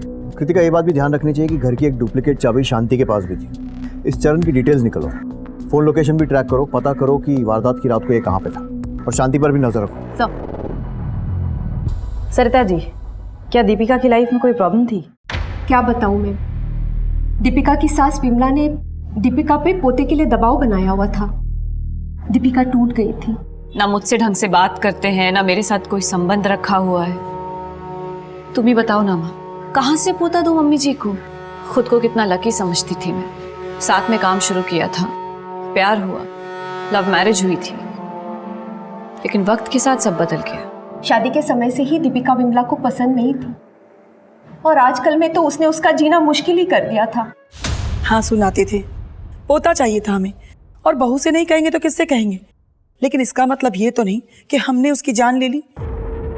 और वैसे भी वो लड़की मुझे बिल्कुल पसंद नहीं थी। पता नहीं मेरे बेटे को उस लड़की में क्या दिखा जो उसे ब्याह कर यहाँ ले आया। सर, चरण का फोन तो स्विच ऑफ आ रहा है। उसकी लास्ट लोकेशन नोएडा थी। एक टीम बनाकर उसके गांव नाथुपुर यूपी भेज दी।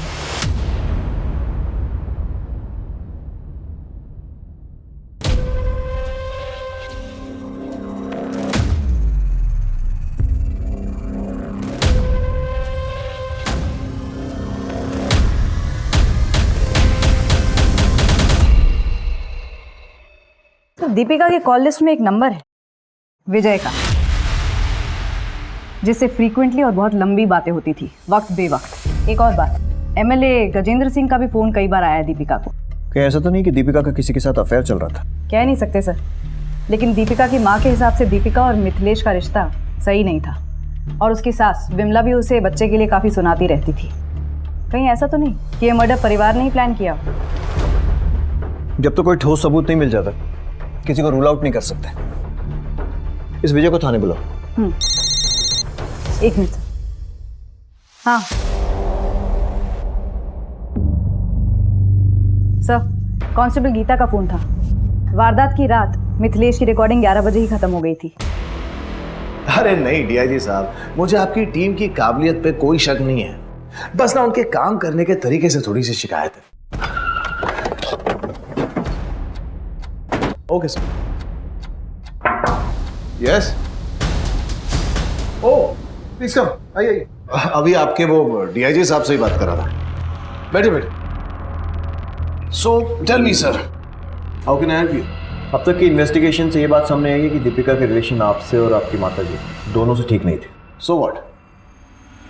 सर देखिए, मैं कोई सीन नहीं क्रिएट करना चाहता हूं, लेकिन आपको एक बात बता दूं, आप इस दुख की घड़ी में एक इनोसेंट फैमिली को बुरी तरह से हैरेस कर रहे हैं। हम किसी को हैरेस नहीं कर रहे, सिर्फ अपना काम कर रहे हैं। ये बताइए, उस रात को आपकी रिकॉर्डिंग तो 11 बजे खत्म हो गई थी, तो फिर रात भर ऑफिस में क्या कर रहे थे? सर मैंने आपको पहले भी बताया, हम मीडिया वाले हैं, 24/7 काम करते हैं, दिन रात लगे रहते हैं, थक जाते हैं बहुत ज्यादा काम करके तो यही मेकअप रूम में आराम कर लेते हैं। उस रात मैं भी यही मेकअप रूम में आराम कर रहा था। घर तो पास में ही है ना? Yes sir. तो फिर रात भर ऑफिस में रुकने की कोई खास वजह? अब मैं किसी लड़की को लेकर घर तो जाऊंगा नहीं।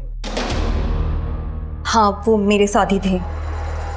और इस बात का क्या मतलब निकालूं मैं कि तुम्हारा और मिथिलेश का अफेयर चल रहा है? नहीं सर, हमारा कोई अफेयर नहीं चल रहा है। एक्चुअली उन्होंने मुझे यहाँ रेकमेंड किया था और देखते देखते हम दोनों की बहुत अच्छी बनने लग गई थी। सर मैं क्या बोल रही थी, मेरा प्रोबेशनरी पीरियड ख़त्म हो गया है और HR से अभी तक कोई कंफर्मेशन नहीं आया है। सर दीपेश सर बोल रहे थे कि अगर आप बात करेंगे ना तो जल्दी कंफर्मेशन आ जाएगी। वो तो हो जाएगा, लेकिन तुम्हें परमानेंट करके मुझे क्या मिलेगा? सर आप जो भी चाहो। तुम्हारे घर पहुंचने से पहले कंफर्मेशन मेल आ जाएगा। Thank you sir. सर ने मेरे लिए इतना कुछ किया, इसलिए जब भी वो तनाव में होते थे तो बस मैं उनका दर्द बांट लिया करती थी। बस इतना ही रिश्ता है हमारा। मैं कैसे मान लूं? मानना पड़ेगा सर, डॉली और मेरे बीच संबंध है और मानता हूं आप लोगों को शक करने की पगार मिलती है, लेकिन अब किस बात का डाउट हो रहा है आप? हाल फिलहाल में दीपिका के नंबर पर MLA गजेंद्र सिंह के नंबर से बहुत सारे कॉल्स आए थे। कोई आइडिया क्यों? अरे उसने स्टिंग ऑपरेशन किया था उन पे, काफी धमकी भरे कॉल्स आते थे उसको वहां से। तुम्हें जो करना है कर लो। शायद आप जानती नहीं है हम कौन है। मुझे पता है तुम कौन हो और अब सारी दुनिया को पता लगेगा कि असल में तुम हो कौन। जब मैं तुम्हारा स्कूल से लड़कियां सप्लाई करने का स्कैंडल बाहर लाऊंगी। कौन से स्कैंडल का स्टिंग किया दीपिका ने? लड़कियां सप्लाई करने के स्कैंडल का। पर ऐसी कोई रिपोर्ट पब्लिक में तो आई नहीं। यही तो हमारे देश की विडंबना है मैम। हम लोग जी जान लगा देते हैं सच को बाहर निकालने के लिए और कुछ लोग उसी सच को छुपाने के लिए। हम कुछ नहीं जानते महोदय। अब आप हमारे ही आदमियों को टारगेट करोगे तो कैसे चलेगा? वैसे आप फिक्र मत करो, हमने मिठाई बढ़वा दी है, अब तो कड़वाहट दूर कर दो। भाई हमारा नाम सुर्खियों में आना चाहिए, लेकिन तारीफ के लिए। और हाँ, अपनी उस सरफरी लड़की को भी समझा देना। उस स्टिंग ऑपरेशन का फुटेज किसके पास है? अब देखिए, दीपिका और उनकी क्या डीलिंग हुई है मैं नहीं जानता, लेकिन वो फुटेज इस चैनल तक नहीं पहुंची। That's all I know. Now if you excuse me, I have a meeting in Delhi, so I better rush. Thanks. और हाँ, चाय कॉफी जरूर पी कर जाइएगा। Excuse me, thank you. अरे हम क्यों मरवाएंगे सर, हमें राजनीति करनी और ऐसे काम करके हम खुद पे कीचड़ उछलवाएंगे, बताइए। और ये मीडिया वालों को नहीं जानते, ये तो बेमतलब किसी को भी किसी भी मामले में घसीट लेते हैं। गजेंद्र सिंह जी, दीपिका का मर्डर हुआ है, वही दीपिका जो आपका स्टिंग ऑपरेशन कर रही थी। हो सकता है कि आपकी सफेद पोशाक पर कीचड़ ना उछले, इसलिए आपने उसे मरवा दिया। अरे ये क्या कहे जा रहे हैं आप? कौन सा मर्डर, कौन सा स्टिंग? आपको जरूर कोई गुमराह कर रहा है। सर, पुलिस को गुमराह करने की कोशिश हर मुजरिम करता है। वो लोग सिर्फ एक चीज भूल जाते हैं, कहीं ना कहीं जरूर चूकते हैं। Thank you.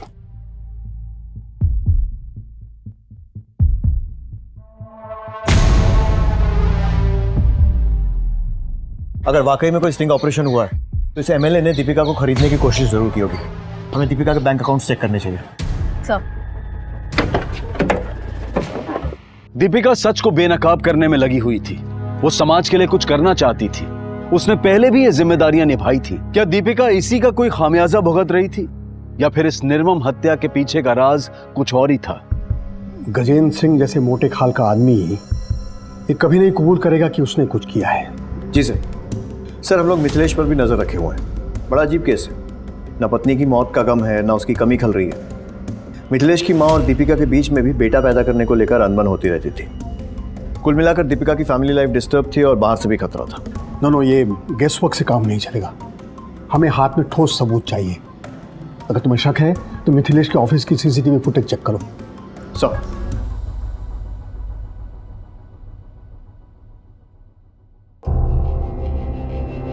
और विजय, मोबाइल रिचार्ज आजकल बहुत सस्ते हो गए हैं ना? मतलब सर?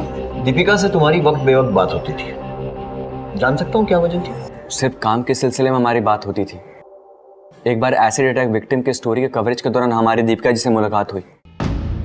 उस वक्त उन्होंने हमारी काफ़ी मदद की थी। तब से हमारी अच्छी दोस्ती हो गई, पर हमारा कोई अफेयर नहीं था सर। पर हाँ, दीपिका जी का मैरिड लाइफ सही नहीं चल रहा था। मिथिलेश आजकल मेरे साथ बहुत ही वियर्ड बिहेव करता है विजय। उसे ना घर आने की जल्दी होती है ना कोई ज़रूरत, और अगर आ भी जाता है तो दो बातें भी नहीं करता है मेरे साथ ढंग से।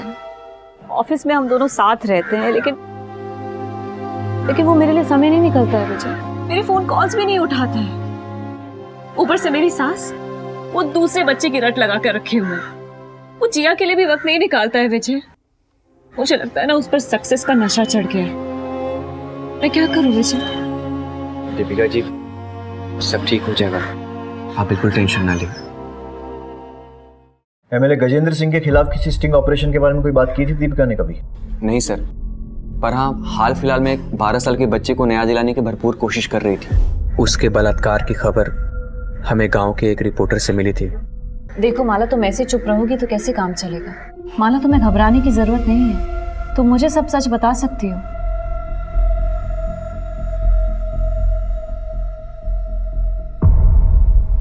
बताओ माला। दीदी, गुड्डू भैया ने मेरे साथ जबरदस्ती की, पर मेरी बात मानने को कोई तैयार ही नहीं। इतना बड़ा हादसा हो गया आपकी नाबालिग पोती के साथ और आप लोग हाथ में हाथ धरे बैठे हुए हैं। एक बार कंप्लेंट लिखा दो, फिर मैं भी देखती हूँ गुड्डू को सजा कैसे नहीं होती। मैडम जी, आप गुड्डू के बारे में जानती हैं ना, उसके ऊपर विधायक जी का हाथ है। आपका क्या? आप तो लोग आगे चली जाओगी। उसके बाद उसके बाद हमको इसी गांव में रहना, इसी बिरादरी के साथ। हम इस पचड़े में नहीं पड़ना चाहते, हमें माफ कर दो बस। मेरी बात तो आप जाइए यहाँ से। सर, दीपिका जी ने समझाने की बहुत कोशिश की थी ताकि वो कंप्लेन करें और हम उनकी हेल्प कर सके, उन्हें न्याय दिला सके, पर वो नहीं माने।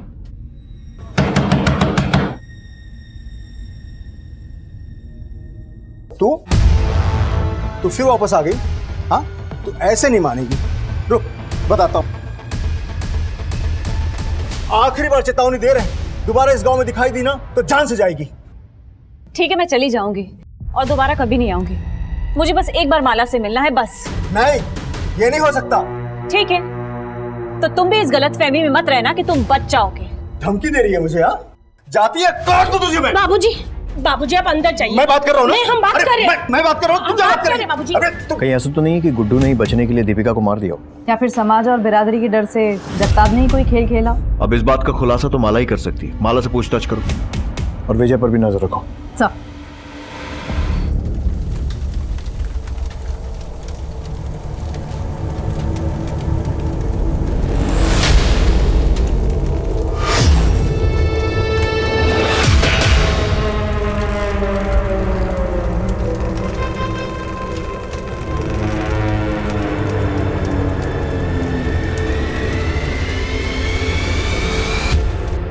सब पूरी टीम ने दिन रात एक करके ये फुटेज निकाली है। ये नकाबपोश लोग इस गाड़ी में बैठकर रफू चक्कर हो गए। गाड़ी का नंबर निकालो और मालिक का पता लगाओ। चरण का कुछ पता चला? नहीं सर, लेकिन उसकी पत्नी पर नजर रखे हुए हैं और थानों को भी अलर्ट कर दिया है।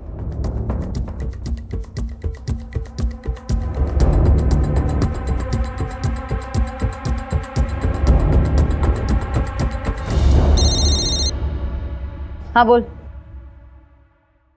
ओके सर, मिथिलेश के ऑफिस में एक लड़की है जानवी। इन दिनों मिथिलेश उस पर बड़ा मेहरबान है, जबकि कुछ दिन पहले उसकी बेइज्जती की थी।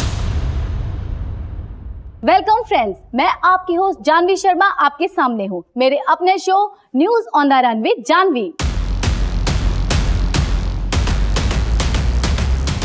जिस शो का कॉन्सेप्ट नोट तुम्हारे चेहरे पर फेंका गया था, अब वही शो तुम होस्ट कर रही हो। News on the run with Janhvi, ये यूनिक कॉन्सेप्ट लोग जरूर देखना पसंद करेंगे। आपको मेरा आइडिया कैसा लगा सर? यूनिक कॉन्सेप्ट है ये। It's a idea. स्टैटिस्टिक्स देखी है तुमने? तुम्हें क्या लगता है मैं तुम्हारी सिफारिश करूंगा और ऊपर बैठे लोग खुशी खुशी तुम्हें ये शो होस्ट करने देंगे? You're dreaming. Get a life. Sir, मुझे किसी भी कीमत पे प्रमोशन चाहिए था। मेरा खुद का शो होस्ट करने का ऑनर चाहिए था, लेकिन वो मिथिलेश कुछ कर ही नहीं रहा था। बस इसी वजह से हम दोनों के बीच में झगड़े होने लगे। और जब इस रिलेशन और झगड़ों के बारे में दीपिका को पता चला तो उसे मार दिया या फिर मरवा दिया, राइट? नहीं सर, ऐसा नहीं है। इनफैक्ट मैंने खुद इसके बारे में दीपिका को बताया था। मैं बस इतना कह रही हूँ कि आपके हस्बैंड आपके साथ लॉयल नहीं है। मैं जानती हूँ, और इतना भी जानती हूँ कि जब तक तुम जैसी लड़कियाँ कामयाबी के लिए समझौता करने के लिए रेडी है ना, तब तक कोई भी हस्बैंड लॉयल हो ही नहीं सकता। वैसे भी दिन भर वो जहां पर भी रहे, रात को तो आएगा मेरे पास ही। इतनी लॉयल्टी काफी है मेरे लिए जानवी, तुम जा सकती हो। और उसके बाद मैंने चैनल छोड़ दिया, लेकिन उस मिथिलेश ने अपने कनेक्शन की वजह से मुझे कहीं काम ही मिलने नहीं दिया। थक कर मुझे उसके पास वापस आना पड़ा। दुनिया बहुत छोटी है जान, और गोल भी। अब देखो ना, तुम पूरी दुनिया घूम कर आ गए लेकिन किसी ने काम नहीं दिया। वैसे मेरे पास बहुत काम है, तो शुरू करें काम।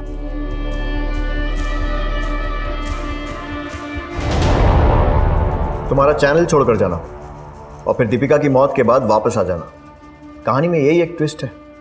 काम तुम्हारा मिथिलेश के ऑफिस में था, लेकिन नजर उसके घर पर। वैसे भी कुछ पाने के लिए कुछ खोने, I mean, कुछ भी करने का तुम्हारा फंडा तो क्लियर है? नहीं सर, मैंने कुछ भी नहीं किया। वो हम तय करेंगे, जब तक हम ना कहें शहर छोड़ के मत जाना। सर विजय को एमएलए गजेंद्र सिंह के पीए के साथ देखा गया। विजय तू न्यूज में क्या कर रहा है? तुझे तो फिक्शन राइटर होना चाहिए। इतनी लंबी लंबी कहानियां सुनाई तूने, लेकिन सबसे जरूरी कहानी सुनाना भूल गया। तो वो भी सुना दे। एमएलए गजेंद्र सिंह से क्या रिश्ता है? वो गजेंद्र सिंह ने कुछ पैसे दिए थे पहुंचाने के लिए। कैसे पैसे? वो दीपिका जी से सबूत निकलवाने के पैसे। और तूने अपनी दोस्त को, जो तुझ पर इतना भरोसा करती थी, धोखा दे दिया। क्या करे सर, तरक्की के लिए करना पड़ता है। शाबाश। किसको पहुंचाए थे पैसे?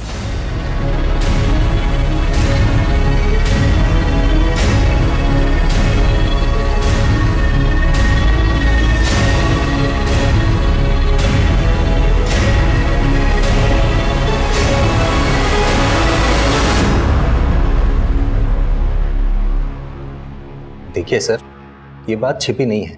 हर एक चैनल को किसी ना किसी राजनीतिक पार्टी से फंडिंग मिलती रही है।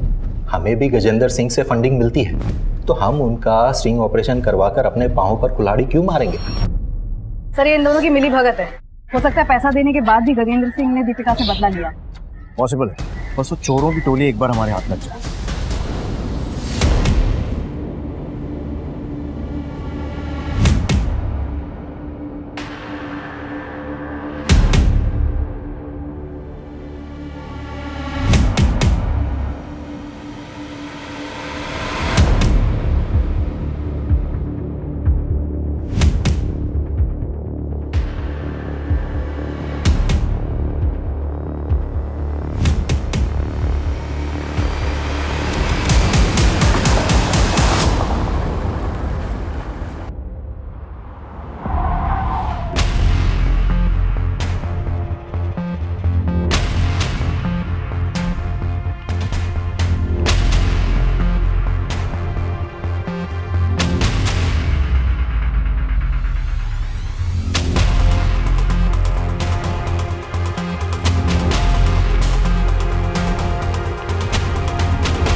सुनो, नाम क्या है तुम्हारा? और ये मिथिलेश को कैसे जानती हो? आप कौन है? पुलिस। अपना आईडी दिखाओ।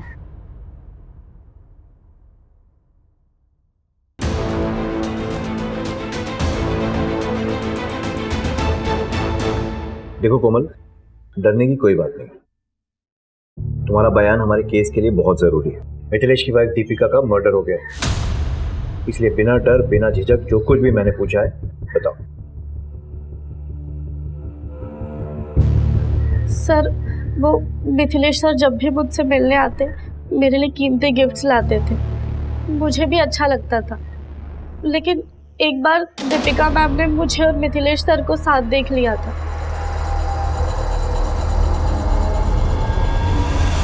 तुम्हारा मिथिलेश के साथ क्या रिश्ता है? आप कौन है? मैं मिथिलेश की वाइफ हूँ। जो तुम कर रही हो ना वो बहुत गलत है, और वो महज तुम जैसी लड़कियों को यूज करता है। What nonsense यार! तो क्या अब मैं किसी भी लड़की को हाथ लगाने से पहले उसका बर्थ सर्टिफिकेट देखूंगा? सर आपको केस करना है तो कीजिए ना, जाइए कोर्ट में। एक बहुत बड़ी लीगल टीम पाल रखी है मैंने, वो देख लेंगे क्या करना है। एक बात बता दूं सर, आप ना बस यही घूम रहे हैं इधर इधर मेरे आसपास, और अपना और उससे बहुत ज्यादा इंपॉर्टेंट मेरा टाइम वेस्ट कर रहे हैं। अगर इतनी मेहनत आपने असली कातिल को ढूंढने में की होती ना, तो शायद आज वो बिहाइंड बाज होता और शायद आपकी वर्दी बच जाती। क्योंकि आपका ये केस तो चलता रहेगा सर, लेकिन मैं बहुत जल्द आप पर मानहानि का केस ठोक कर रहूंगा। सर, कांस्टेबल हरीश से पता चला है कि गांव में कई दिनों से किसी ने भी माला को नहीं देखा है। इस जगदाप और गुड्डू दोनों को उठवाओ। सर। क्या? सुन, पुलिस को भनक लग गई, वो कभी भी आ सकती है। एक काम करते हैं, कुछ दिनों के गुजरात चले चलते हैं।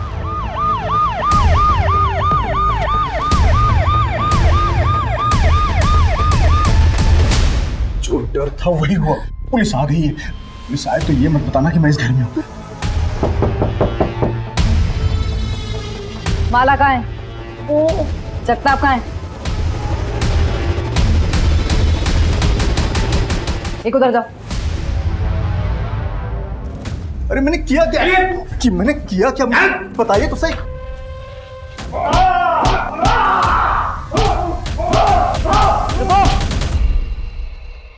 माला कहाँ है? बता कहाँ है माला? क्या किया तूने उसके साथ? तूने उसे मार दिया या गुड्डू को बेच दिया? बोल। क्यों मारूंगा मैं माला को? मैं तो माला को खुद ढूंढ रहा हूँ, क्योंकि माला मेरे कमाई का जरिया थी। मतलब ये कि गुड्डू हमें हर महीने 25,000 रुपए देता था अपना मुंह बंद रखने के लिए, ताकि ये मामला हम पुलिस स्टेशन तक न ले जाएं। गुड्डू कहाँ है? मुझे क्या पता गुड्डू कहाँ है? तोड़ो इसे। बताता हूँ।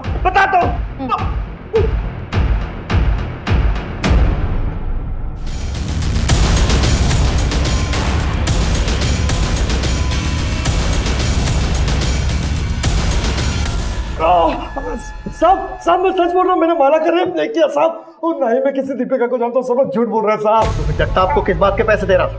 हाँ? और माला ने तेरा नाम क्यों लिया? सच सच बोल, नहीं तो ज़बान हलक में से निकाल दूंगा। बताता हूँ साहब, बताता हूँ। माला का रेप मैं नहीं किया था साहब। माला कहाँ है ये जगताप भी जानता है, मैं कुछ नहीं जानता सर।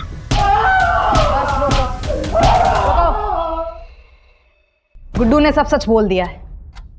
क्या किया तूने माला के साथ? कहाँ है माला?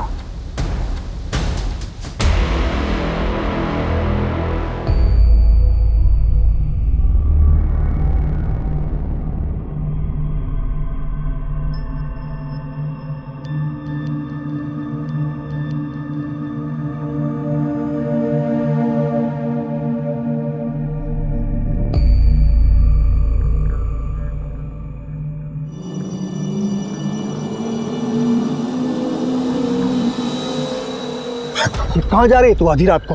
हाँ? मैं पुलिस स्टेशन जा रही हूँ, कंप्लेन लिखवा रहे हैं। दीपिका दीदी ने सही कहा था, गुड्डू भैया को सजा मिलनी चाहिए। पागल हो गई है तू? कंप्लेन लिखाएगी? पुलिस स्टेशन जा रही है? चल चल घर चल। नहीं, मैं नहीं आऊंगी। मैंने कहा घर चल। मेरा हाथ छोड़ो। जिद न कर, जिद न कर, तू घर चल। तू चल।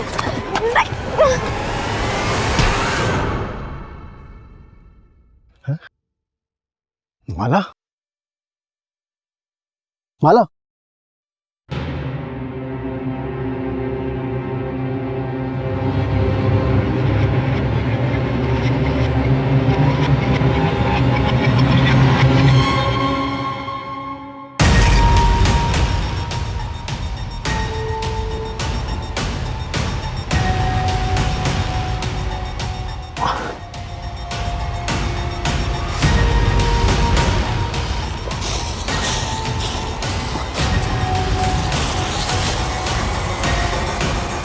माला मर चुकी है, लेकिन उसे मारने का मेरा कोई इरादा नहीं था। अब तक पुलिस के हाथ दीपिका के मर्डर को लेकर कोई ठोस सबूत नहीं लगा था, और ऊपर से ये प्रेशर भी था कि कोई भी ऐसी हरकत ना हो जिससे डिपार्टमेंट पर उंगली उठे। पुलिस टीम बहुत मुश्किल में थी। केस को सुलझाने का प्रेशर और केस से जुड़े मामलों को सुलझाए रखने का प्रेशर, और अपनी छुट्टियों को रद्द करके दिन रात एक करने वाले एक सिपाही ने एक बड़े कारनामे को अंजाम दिया। मैडम, जिस आदमी की फोटो सर्कुलेट हुई थी उसका पता चल गया है। वो यही है, चरण दास। वेरी गुड, धर दबोचो उसे।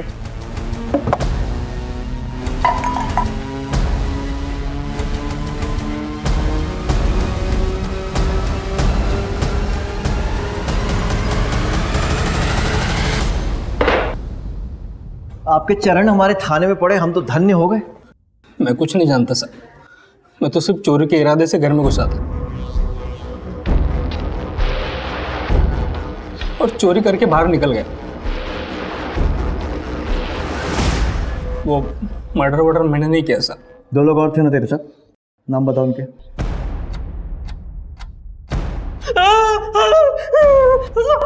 बता दे, नहीं तो ये चरण चलने के लायक नहीं रहेंगे। लाखा और सनी साहब। कहाँ मिलेंगे? फरीदाबाद।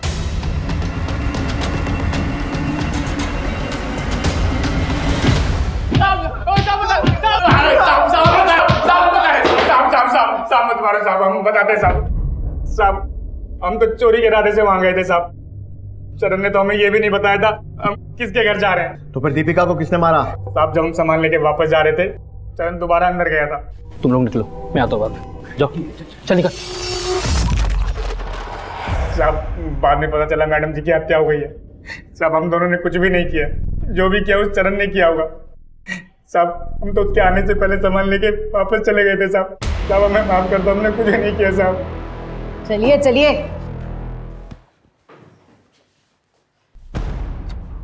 कृतिका, हॉस्पिटल में इन्फॉर्म कर दो कि एक बेड खाली कर दे, एक पेशेंट और आने वाला है।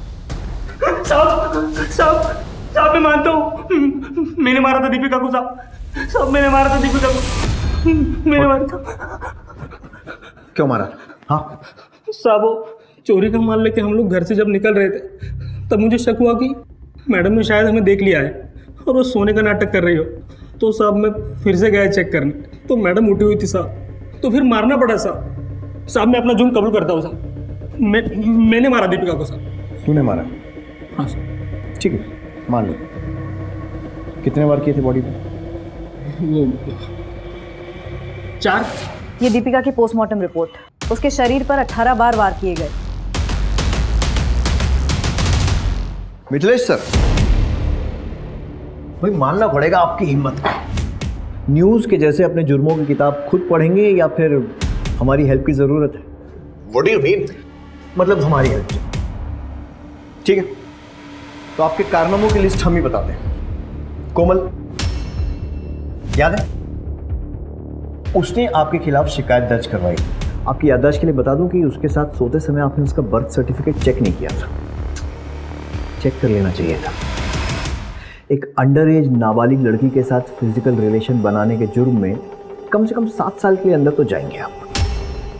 और अब सबसे ज़रूरी बात, 25 नवंबर की रात को 2 से 3 बजे के बीच, यानी 1 घंटा, अपना मोबाइल और अपनी गाड़ी ऑफिस में छोड़कर पीछे के रास्ते से पैदल कहाँ गए थे? मैं बता देता हूँ, अपने घर गए थे। 25 मिनट जाने के, 25 मिनट आने के, और बचे हुए 10 मिनट किसी की भी हत्या करने के लिए काफ़ी है। हमारी एक टीम पैदल चलकर तुम्हारे ऑफिस से तुम्हारे घर गई और वहाँ से वापस तुम्हारे ऑफिस आई 50 मिनट में। कैसा लगा हमारा होमवर्क? अरे क्या बकवास कर रहे हैं सर आप? बकवास नहीं, सबूत गवाह सब है हमारे पास। और तीसरी और सबसे अहम बात, चोरी के सामान की लिस्ट मंगाने पर लिस्ट 10 मिनट के अंदर हमारे पास आ गई। मिसिंग चीजों की लिस्ट। ऐसा कैसे पॉसिबल है कि बिना कहीं बैठे, बिना कहीं लिखे तूने लिस्ट बना दी? मतलब लिस्ट तेरे पास पहले से थी, है ना? घर का सीसीटीवी 1 महीने से बंद था और ऑफिस का सीसीटीवी सर्वर 6 बजे से। ये बता रहे हैं कि शाम 6 बजे से सुबह 9 बजे तक, यानी लगभग 15 घंटे के लिए ऑफिस का सीसीटीवी चल ही नहीं रहा था। प्लानिंग तो अच्छी थी, लेकिन तेरा ये जो मशहूर चेहरा है ना, इसी ने तुझे फंसा दिया। अरे मैडम, इनको कौन नहीं जानता है? ये तो मिथिलेश साहब हैं। ये साहब उस रात को 2 बजे के आसपास यहीं से गए थे और 3 सवा 3 बजे के आसपास वापस भी आ गए थे। लेकिन उस दिन अपनी कार से नहीं गए थे, पैदल ही गए थे। अरे क्या बात कर रहे हैं सर? उसने आपको कबूलनामा दिया ना, वो कौन है? वो चरण दास दिया है, लेकिन उसका तेरे लिए इतना वफादार होना ही तेरी बर्बादी का कारण बनेगा। कितने वार किए थे बॉडी में? 4। पोस्टमार्टम रिपोर्ट के हिसाब से दीपिका की बॉडी पर 18 वार किए गए थे। 18। छी, घृणा आती है मुझे मिथिलेश। एक माइनर लड़की के साथ क्या तुम नहीं चाहते कि तुम इस सबसे फ्री हो जाओ और तुम्हारी जैसी और भी लड़कियां उसके चंगुल में ना फंसे? बस तुम जब भी नेक्स्ट टाइम मुझसे मिलो ना, तो इस पेन कैमरा में सब रिकॉर्ड कर लेना।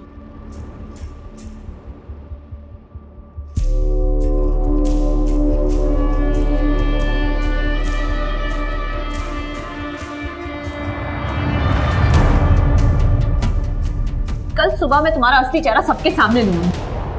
स्टिंग ऑपरेशन तो तुमने दबा दिया था मिथिलेश, लेकिन ये न्यूज़ नहीं दबा पाओगे, क्योंकि ये न्यूज़ तुम्हारे नहीं किसी और के चैनल में चलेगी। पागल हो गई हो क्या? जानती भी हो क्या बकवास कर रही हो? अब बस बहुत हो गया मिथिलेश। मिथिलेश कुमार नाम का बोझ अब और नहीं सह सकती मैं।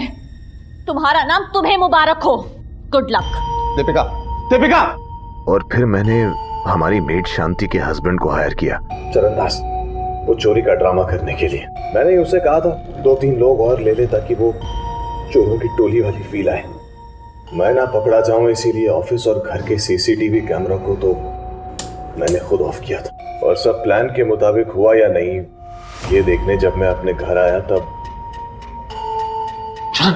चल काम हो गया। साहब मैंने चोरी तो कर ली, लेकिन दीपिका मैडम को नहीं मार पाया। क्या? बच्चे सोए साबुन के साथ, हमारा दिल नहीं मानता। वो कल सुबह उठ के बवाल मचाएगी, उसका क्या?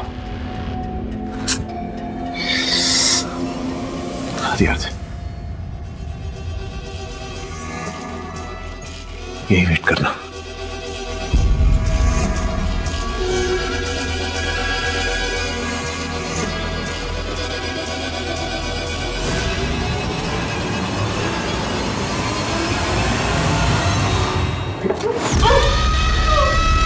अगर पकड़ा गया तो जुर्म कबूल कर लेना। याद रखना, इतने पैसे दूंगा कि 7 पुश्ते बैठ के खाएंगे बेटा, ठीक है ना? अगर रिलेशन पसंद नहीं था तो डाइवोर्स ले लेता। ये सब करने की क्या जरूरत? मैं मिथिलेश कुमार हूं सर, मिथिलेश कुमार। अगर डिवोर्स देता तो तगड़ी आलिमनी देनी पड़ती मुझे। मैं तो खुद चाह रहा था कि वो मुझे छोड़कर चली जाए, लेकिन वो गई नहीं। और अब तू जाएगा जेल की सलाखों के पीछे। दीपिका के कत्ल की साजिश उसके अपने ही पति ने रची थी।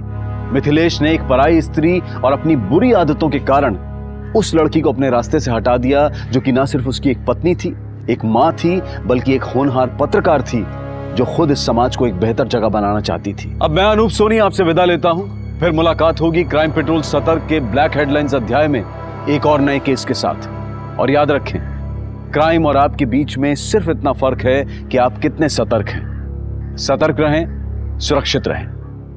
जय हिंद। क्राइम पेट्रोल्स के और भी दिलचस्प कहानी देखने के लिए हमारे चैनल को सब्सक्राइब करें और बेल आइकॉन दबाना न भूलें।